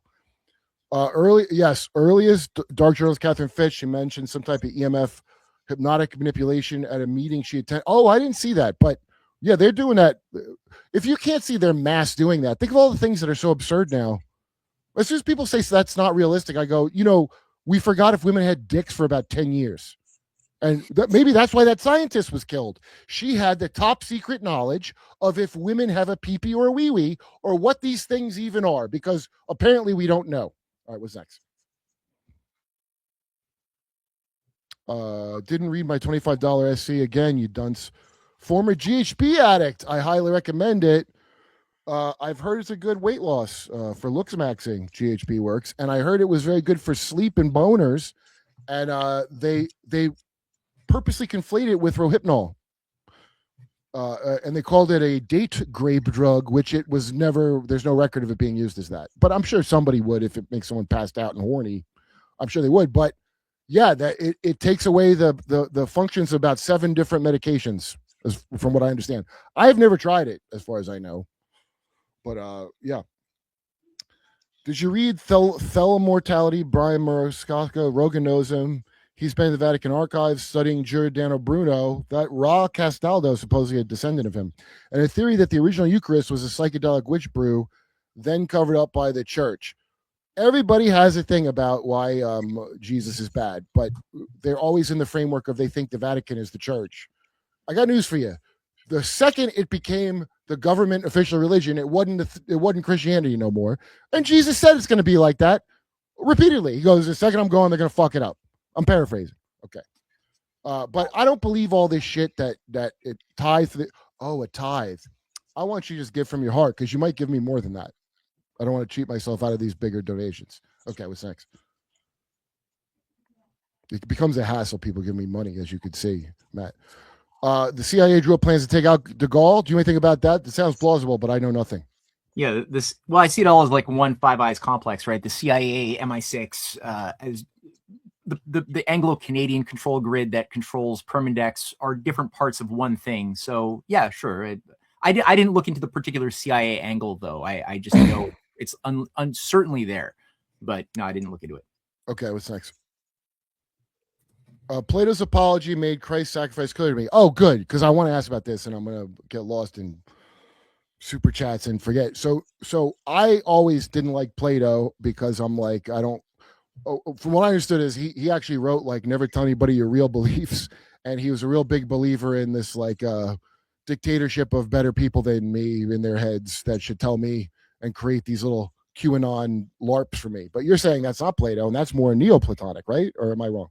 Yeah, I'm saying that that Plato himself is showcasing the nature of how the oligarchy works in some of his writings. Actually, all of his writings, by just demonstrating what the mind does when it goes from ignorance into knowledge, what type of internal self-examination has to happen, how the mind can develop muscles of inquiry by looking at paradoxes when you press your hypothesis to explain a phenomenon, like what is justice, what is a good life, what is piety. So he'll start with something broad, and then it'll engage an interlocutor to showcase what their hypothesis is, and then they'll test it out by inquiry and seeing does it map onto the evidence of reality, or does it fail? If it fails, it's because of a crack. It didn't map properly. That crack is a paradox. That paradox creates a perplexity that is a gift that we can all have when we're trying to solve a problem, which we hold on to, not to smother it away, but to rather find a better hypothesis that will resolve the paradoxes. And that's just the general potent course of action of any mind that's going to make a discovery into principles of the universe and make life better for themselves and other people. Now, in the book that he gets the most, that's taken out of context the most, is The Republic, which features a lot of the stuff that you just mentioned. Now, what he's doing in that is, this is the thing, and you have to take this in the context of everything he's writing and the person he is and what he's doing when he's running the academy. What is he doing to organize against the cult of Apollo at Delphi, which he is doing, and you could prove that that's the case. Historians have documented his network, so he's actually playing a role in his academy. The Republic, what he's doing, it's an exercise in how to not fall for lazy reasoning. So he starts with the question of justice, what is it? And then he scales up. In the first one, demonstrating that the Hobbesian way of thinking about the definition is might makes right of Thrasymachos is incorrect. It falls on itself when you push on that inquiry. But what is it? You just know what it isn't. You don't know what it is. So what he then does in the subsequent books 2 through 10 is he then says, okay, well, maybe it's easier to see it if we look not just as an individual, but as a grouping, a society, and seeing where is it lacking. And so to build up the society, there's this like ideal of this like world run by justice. But what does it look like? We've never experienced that before. And so what he does is he has his young person Glaucon that he's talking to, a cousin of Plato, who's basically being asked by Socrates, Plato's teacher, okay, well, we need leaders, we need guardians of this city, don't we? And Glaucon's like, yes, we need guardians to guard the city and to be the leaders. Okay, but how do we train the guardians? And he's like, I don't know. And he's like, well, how do we train? We'd probably look to how we train dogs, guard dogs, right? And Glaucon's like, oh, yes, it's how we train guard dogs. And then he builds up the consequential. It's like, if that's true, well, let's see what will result. We treat human beings like guard dogs, then there will be certain consequences as you construct your argument about how to practically arrange society by guard dogs, who are the philosopher kings, so-called. And it will be fucking fascist, horrific, and disgusting. It'll be very eugenical.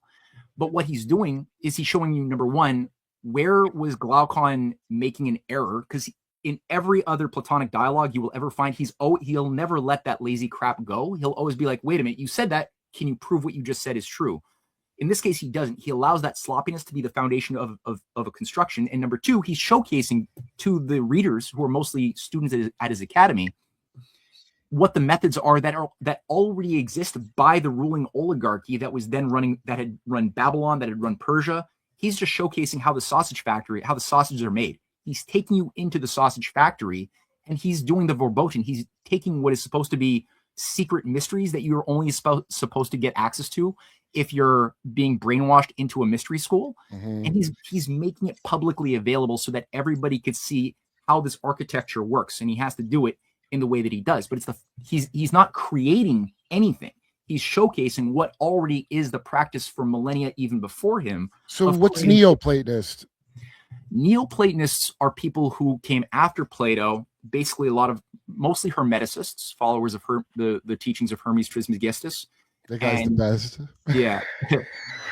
And what they will do is they will take the outward surface appearance of some of the things Plato says that they like, and rather than treat it as it really was, as intellectual exercises, they will instead say, no, that is the basis of real wisdom, is the secret teaching for the masters.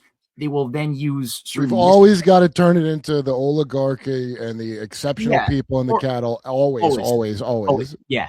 And so they turn it into an elitist secret doctrine. Number two is they infuse a lot of so they'll take from Plato's Timaeus, which is sort of Plato's cosmology. It's a Pythagorean cosmology of why are there a certain order or number of virtues and vices, not infinite, but there's a certain quantity of specific vices and virtues, their opposites, which are actually more primary. Why are there only a certain amount of planets, not infinite planets in our solar system? Why are there a limited amount? He didn't know about all of them, but he did know about a number of them. And he builds up this, or a certain amount of resonant consonants on a string in a musical octave. Why is it not everything infinite notes that we call consonant, but only these particular intervals? So there's this quantization in metaphysical and physical reality, which is investigatable, which he outlines this beautiful, elegant Pythagorean hypothesis in his Timaeus. And what they will do is they will take the outward, superficial statements that he makes about the connection of the macro and the micro, and different astrological. And I'm going to say this is just right. And they make that their thing, and they build a whole science around Deepak Chopra, all the shit. Right. Yeah. Mm-hmm. Or he'll observe how one element becomes another element, but he's talking about it in a very scientific way. What they will then do is they will then say, no, that's what we'll call now alchemy. And we'll apply that now to the spirit, to the soul as well. So we'll try to make a philosopher's stone. We'll try to make gold out of mud, or we'll try to use this idea to break people of their former selves alchemically and transform them into something better, a golden soul. And they'll say that that's the golden soul that Plato talked about in the Republic. And when you actually read Plato, you realize that no, in his philosophy, everybody is destined and has the power to become a golden soul. It's just that not everybody has made it there. But the duty of somebody who has attained a higher level of knowledge is to then go back into the cave.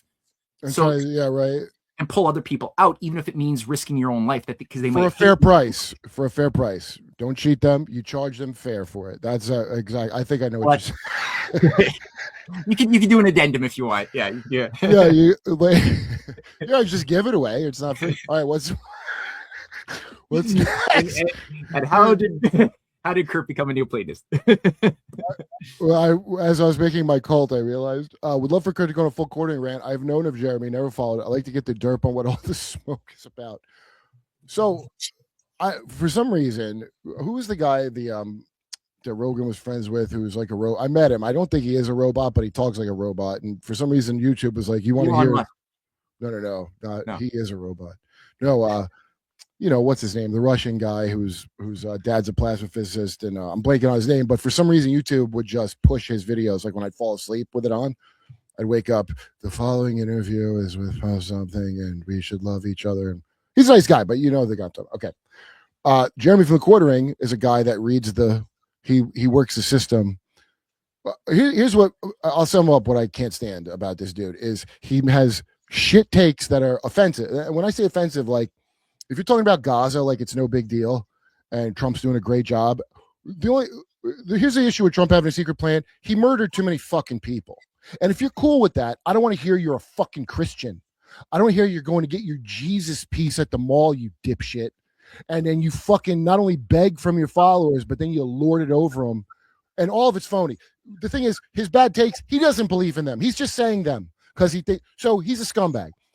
Apparently, there's so much more to this guy, and I find it hard to believe because he's so boring. Where he's connected to some guy who's like a Jewish bull in a swingers group in the Midwest. Oh, Lex Friedman. Lex Friedman is not the Jewish bull. He's a bull, but not no. But fucking all this crazy shit about him spilled out. And it's just someone who's an insincere, money grubbing motherfucker like Jeremy, who's like, the thing that bothers me is like being a phony, you know? Like, don't tell me you're this thing and then you exhibit every quality of a fucking Satanist. And I include opening Pokemon cards obsessively with your money. There's nothing sadder and more materialistic and pathetic and occultic than that. Beyond child sacrifice. What a sack of shit. Anyway, he tried to get Kino Casino taken down because they must have touched a nerve on something. Somebody hacked something and found out what he's into. And like all these other people, it don't jive. But listen, Jeremy's just a boring, fun guy to laugh at. I have to see Tim Pool in my mentions, and that's way worse. Because the guy used to like his show way back when. I just want to learn something. I want to hear Pablum. And now the guy is 100% complete fucking government slop horse shit. And because I'm on a news show on Jimmy Dore, I have to know what the actual current events are. It wouldn't suck except for the part where you have to explain to the people in the cave that they're not even in a cave. They're just doing this in front of your face. Like, there's no cave. You don't even need technology to do it. You just lie to you and you accept it because you've been trained with, I don't know, baseball. I don't know what gets people's minds. Can you get Patouche to make some Derp 07 shorts when you're spying on the billionaires? Kabad job.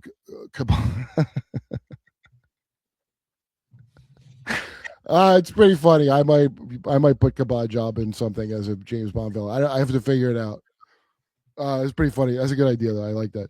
In grad school, I tried to prove the Anabasis Xenophon was rigging the reading of entrails to help the Greeks return from Persia. I failed. I'm sure the entrails would be rigged all the time.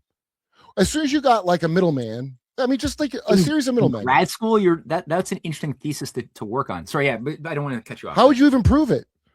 I'd be curious. I would want to talk to this $1 million trooper actually, because the thing about Xenophon is it does seem that he was part of this because he's very close to Plato, and he had a program to overthrow the Persian Empire by taking, I believe it was the heir to the throne of Persia, Cyrus the Younger, who was recruited and organized and taught by members of the academy to become like this philosopher king, and the idea was to then use him with this 10,000 army that would go into Persia and install him, overthrow the current guy. Are you serious? So we had a Shah, the son of the Shah. They were doing that. Well, I'm saying we. Yeah, except this guy actually seemed pretty cool, unlike the son of the Shah, who's a whore. But this guy, the problem was he was a hothead, got challenged into some weird battle, got killed. And so even though the Greeks were doing a great job, like winning every victory, that was the key battle that they couldn't lose, is they lost their guy. And then they were stuck in Persia. And they're like, well, we got nothing now to offer. If we do take the capital, we got no guy to put in there. So they basically had to make a hasty retreat, at which point they started getting taken down. And Xenophon had to like figure out how to become a leader and guide them out, because all of the generals got tricked into a peace negotiation with the Persians, which was a trap, kind of like a red wedding.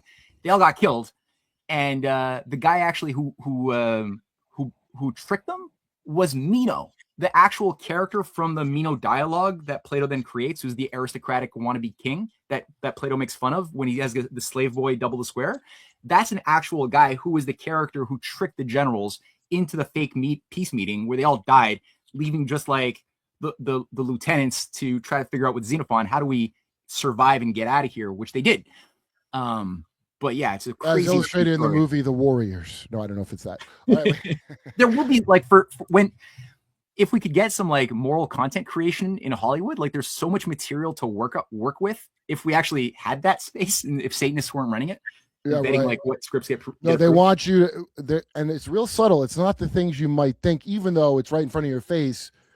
It's subtle things that are a problem because they stand in the way of the programming, and you have to like, I don't know. I have to see an example of one, but I could point it out if I see it. I can't think of it off the top of my head, but I mean, just people complain about woke Disney, but Disney was always Satanist bullshit. I mean, the whole time it was Bavarian folktales to program you. Yeah. Dude, they used Fantasia in that MK abuse. They used it specifically, and they had and if you read Jesuit's book, John Lilly, you go on the one ride, then John Lilly would be talking to you about how you're about to embark on a great. And it's all that shit of traumatizing you and get your fucking X-Man powers. Fucking gross. Oh, link for the shirt. I don't know, but Mark knows. He'll put it in this. Don't it's you in worry. The description of past episodes. In the description. Yeah, the one for this one too. Yeah. Okay. You had Jay on Kurt. America will beat Orthodox. Will it? Joseph P. Farrell's Orthodox, and his research is really tremendous. And he's the guy where I didn't put it together because all this dialectic shit, you know. You ever see Joseph P. Farrell say that he thinks the Western thinking went wrong with Augustine of Hippo? Because that's where we got into this dialectic thing. He and I'd like to have a conversation with, because I have almost the complete opposite way of analyzing all of the meta story of history. Everybody he thinks are the bad guys, I think are the good guys. And everybody, so we got to. Oh, that's very interesting. Yeah, like actually, like Augustine for me, I've read so much of Augustine. I love Augustine. He shaped who I am and how I think, as did Plato, who shaped him, and as does Cicero. And I've read a lot of them. And he thinks that these are all the bad guys. So I would like to have a conversation with him to see. I mean, to be fair, he didn't call him a bad guy, but I know what you mean. He said like that's where we went wrong with Western thought because it goes from original sin being, how did he put it? You put alphabet soup in your gas tank and the car don't work now, which is how they originally thought of it. To now, I legally, morally have failed just because of Eve. Now is the Western version. So you got two things. You got the misuse of Augustine's doctrine. You got Augustine's doctrine, and then why Augustine put out his emphasis, which makes me uncomfortable too, on original sin. But you got to understand why he had to put that emphasis is to understand the battle with the Donatist heresy, because the Donatists were the primary danger to the church at that time, it was pretty much a mystery cult in disguise that they took out like 80% of all of the churches of North Africa, which is where he was from, were dominated by Donatists. And they basically were coming out saying that only people who were perfect would be permitted to be priests in the church. You had to be perfect. But it's like, what does that mean? You're a human. You're always going to have. Oh, you have to be clavicular. Huh? Yeah. You have to be clavicular. You have to look. So, pretty much. So, I mean, at the end of the day, they were trying to get people into a delusional state of that would destroy the essence of what made Christianity viable, which is like the emphasis on humility, our self fallibilities, and all of these, like that aspect of it is core to making it substantial. If you don't have that, you pretty much just have an arrogant cult that will become much more easily that will destroy itself. And so he had to battle the Donatists, which he did.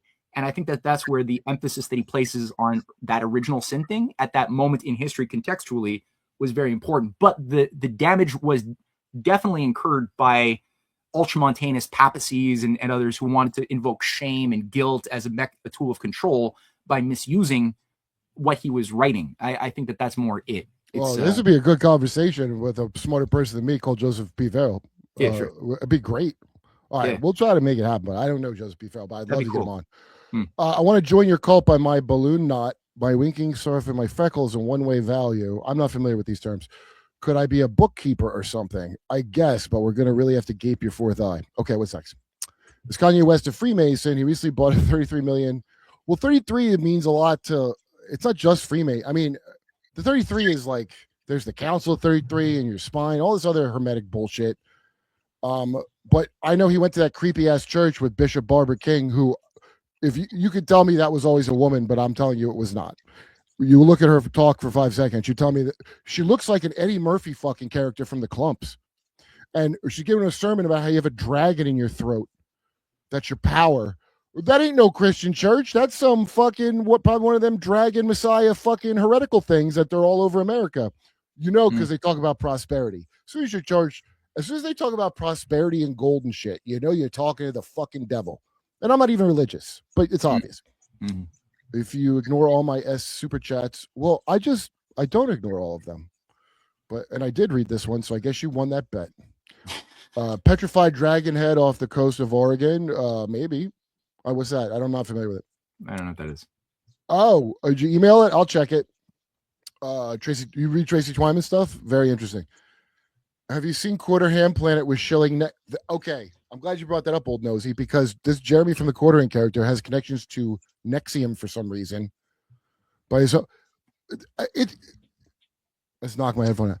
This is a person who he talks like Steve Brule. Hey, look at the Quarter, guys. He talks like Steve Brule. Somehow he has Nexium connections. I don't get it.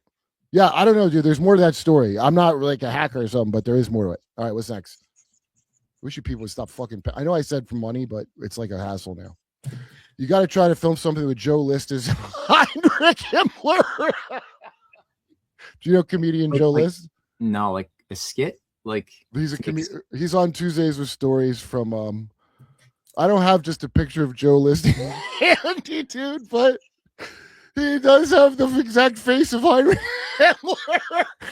All right, what? Merp Ketchker's my hero. Love from Philly. I know that guy. What's next? Where can I find Mark's channel? What's your channel called again? Just like Canada Patriot or something, Mark? Well, Matt's channel is Matt. Sorry, Mark's channel. Mark's channel is where do you find your channel? My family thinks I'm crazy. I put out 2 episodes a week on all the audio platforms. Some of my episodes go to YouTube, but if you want all the videos, sign up for my Patreon. Yeah, Mark gets into some wild shit, dude. And I've had Joseph Farrell on, so we can get Joseph Farrell on this show. But yeah, the merch, obviously, we'll put in the link in the description to answer that question a second, third time. Okay, the Great German Peasants' War of 1525. I think we're talking about is Peter Neers, the serial killer. He was a corrupt shepherd that became a bandit and was doing deep occult shit. And they said he could turn into he was a shapeshifter, they would say. I can't remember what he could turn into, but it sounds silly, the items he could just become. I'm guessing this guy knew how to stay under the radar, but he got tortured famously to death when they caught him. But he was in some like spa or like a bathhouse or a steam room. So this guy had been getting away with everything with impunity, and then all of a sudden people just recognized him one day in a fucking schwitz and they go, "You're that fucking guy," and then they killed him. And I like to liken that to what's happening now because the disguise is dropping even as we speak. And is this a guy who ran the German Peasants' War, the Protestant backlash? Or I don't know about Florian Geyer. I'm not sure who the hell that is, but Peter Neers, Niers, I believe, is the guy. Okay. Or Mussy. You know about Ormus, the drink of ancient Sumer of juiced pineal gland and lung tissue and monoatomic gold? Not the fake kind online. There's fake bullshit online called Ormus. It's monoatomic gold. Well, I don't know. Maybe it does something for you. But the real shit that makes you, it's like the movie Death Becomes Her, I'm told. Stream snipe this quote. Look, have you read tarot using Pokemon? No, but I'll bet I could. As the pincher of the loaf. Brian Landry, brainwash Gabby Petito. Small talk brainwash. Is that what he did? Was NLP on her? At first, I thought it was her fault. I'm going to be honest with you. Not being murdered, but I thought like it was like they're a volatile couple. But apparently he was into some weird shit, that guy. But I don't know all of it. That's true. Nothing. Hey, that's where we get mystery bullshit from, the military. Because people don't naturally want to murder each other, despite what they tell you. And I know they don't because the Prussian school of education is to combat that people missing on purpose. Depiction of Augustine shown playing with a skull. What does that mean? It means that there's been paintings over the centuries where painters decided to include a skull. Probably Neoplatonic painters who were shitheads, maybe, that were trying to infuse their own meaning into Augustine, which is what they do. But was this guy saying that he fucked it? I don't think he did that. All right. No, there was no photographic evidence of Augustine with a skull obsession or a death cult obsession. Maybe he's doing Shakespeare. You don't know. Maybe Epstein is a big fan of Ellen DeGeneres. He's having his to be, not to be moment. Yeah. Orthodox Saint Justinian, he unalived 27,000 plebs in one day by offering to negotiate in the Hippodrome. I don't know this story at all. Justinian, because he offered to negotiate, you're saying, is that why that killed them? I don't know that story. Yeah, I don't know the story either, but it's weird to blame not the killers, but the guy that tried to negotiate, because that's kind of the Christian thing to do. And I don't know if you're a Christian, you might get killed for it, they tell you. I don't know if you know that. You're not supposed to be a savvy warrior physically as a Christian. It's entirely spiritual. You're supposed to see if you're honest in your dealings, you're not a fucking liar. That affects society as a whole, doesn't it? All these people believe it. That's why they want to make you forced to be a liar and a killer with every aspect of society every second of the day. Holy shit, we went long, dude. Matt, there ain't even enough time to get all the information out of you that I want to get, so I have to have you come back, will you? Yeah, sure. Say the word. This is fun. The Plato thing is especially interesting because I really had it in for old Plato and Edgar Allan Poe. I didn't have it in for him, but I was like, I don't care about the Raven, you know? Okay, well, what I'll do, I'm going to mail you a couple of complimentary books like this one. Yeah, please do. And, the documentary that I mentioned that we produced, I'll send a link to Mark to make it available for anybody who wants to watch the documentary to go through the whole story of the real Poe. That'll be available for all. That takes into, like, it gets dark. It gets really dark in the second half. So enjoy the ride. And anytime you want to chat again, man, just let me know. All of my books, again, are available on my website, CanadianPatriot.org. I'll talk to, what's his name, Daniel from Dark Journalist, because he's buddies with Pharaoh. They're always doing a thing. Because I would actually like to see you guys. That's like a great idea. I'm not educated enough to even know which one he is right on that, to be honest with you. Sure. I'd be down if Joseph is willing. I'd make the time for sure. All right, that's fucking awesome, man. Thanks for coming on. I appreciate it. All right, everybody. Well, you got derped. I don't know what you want.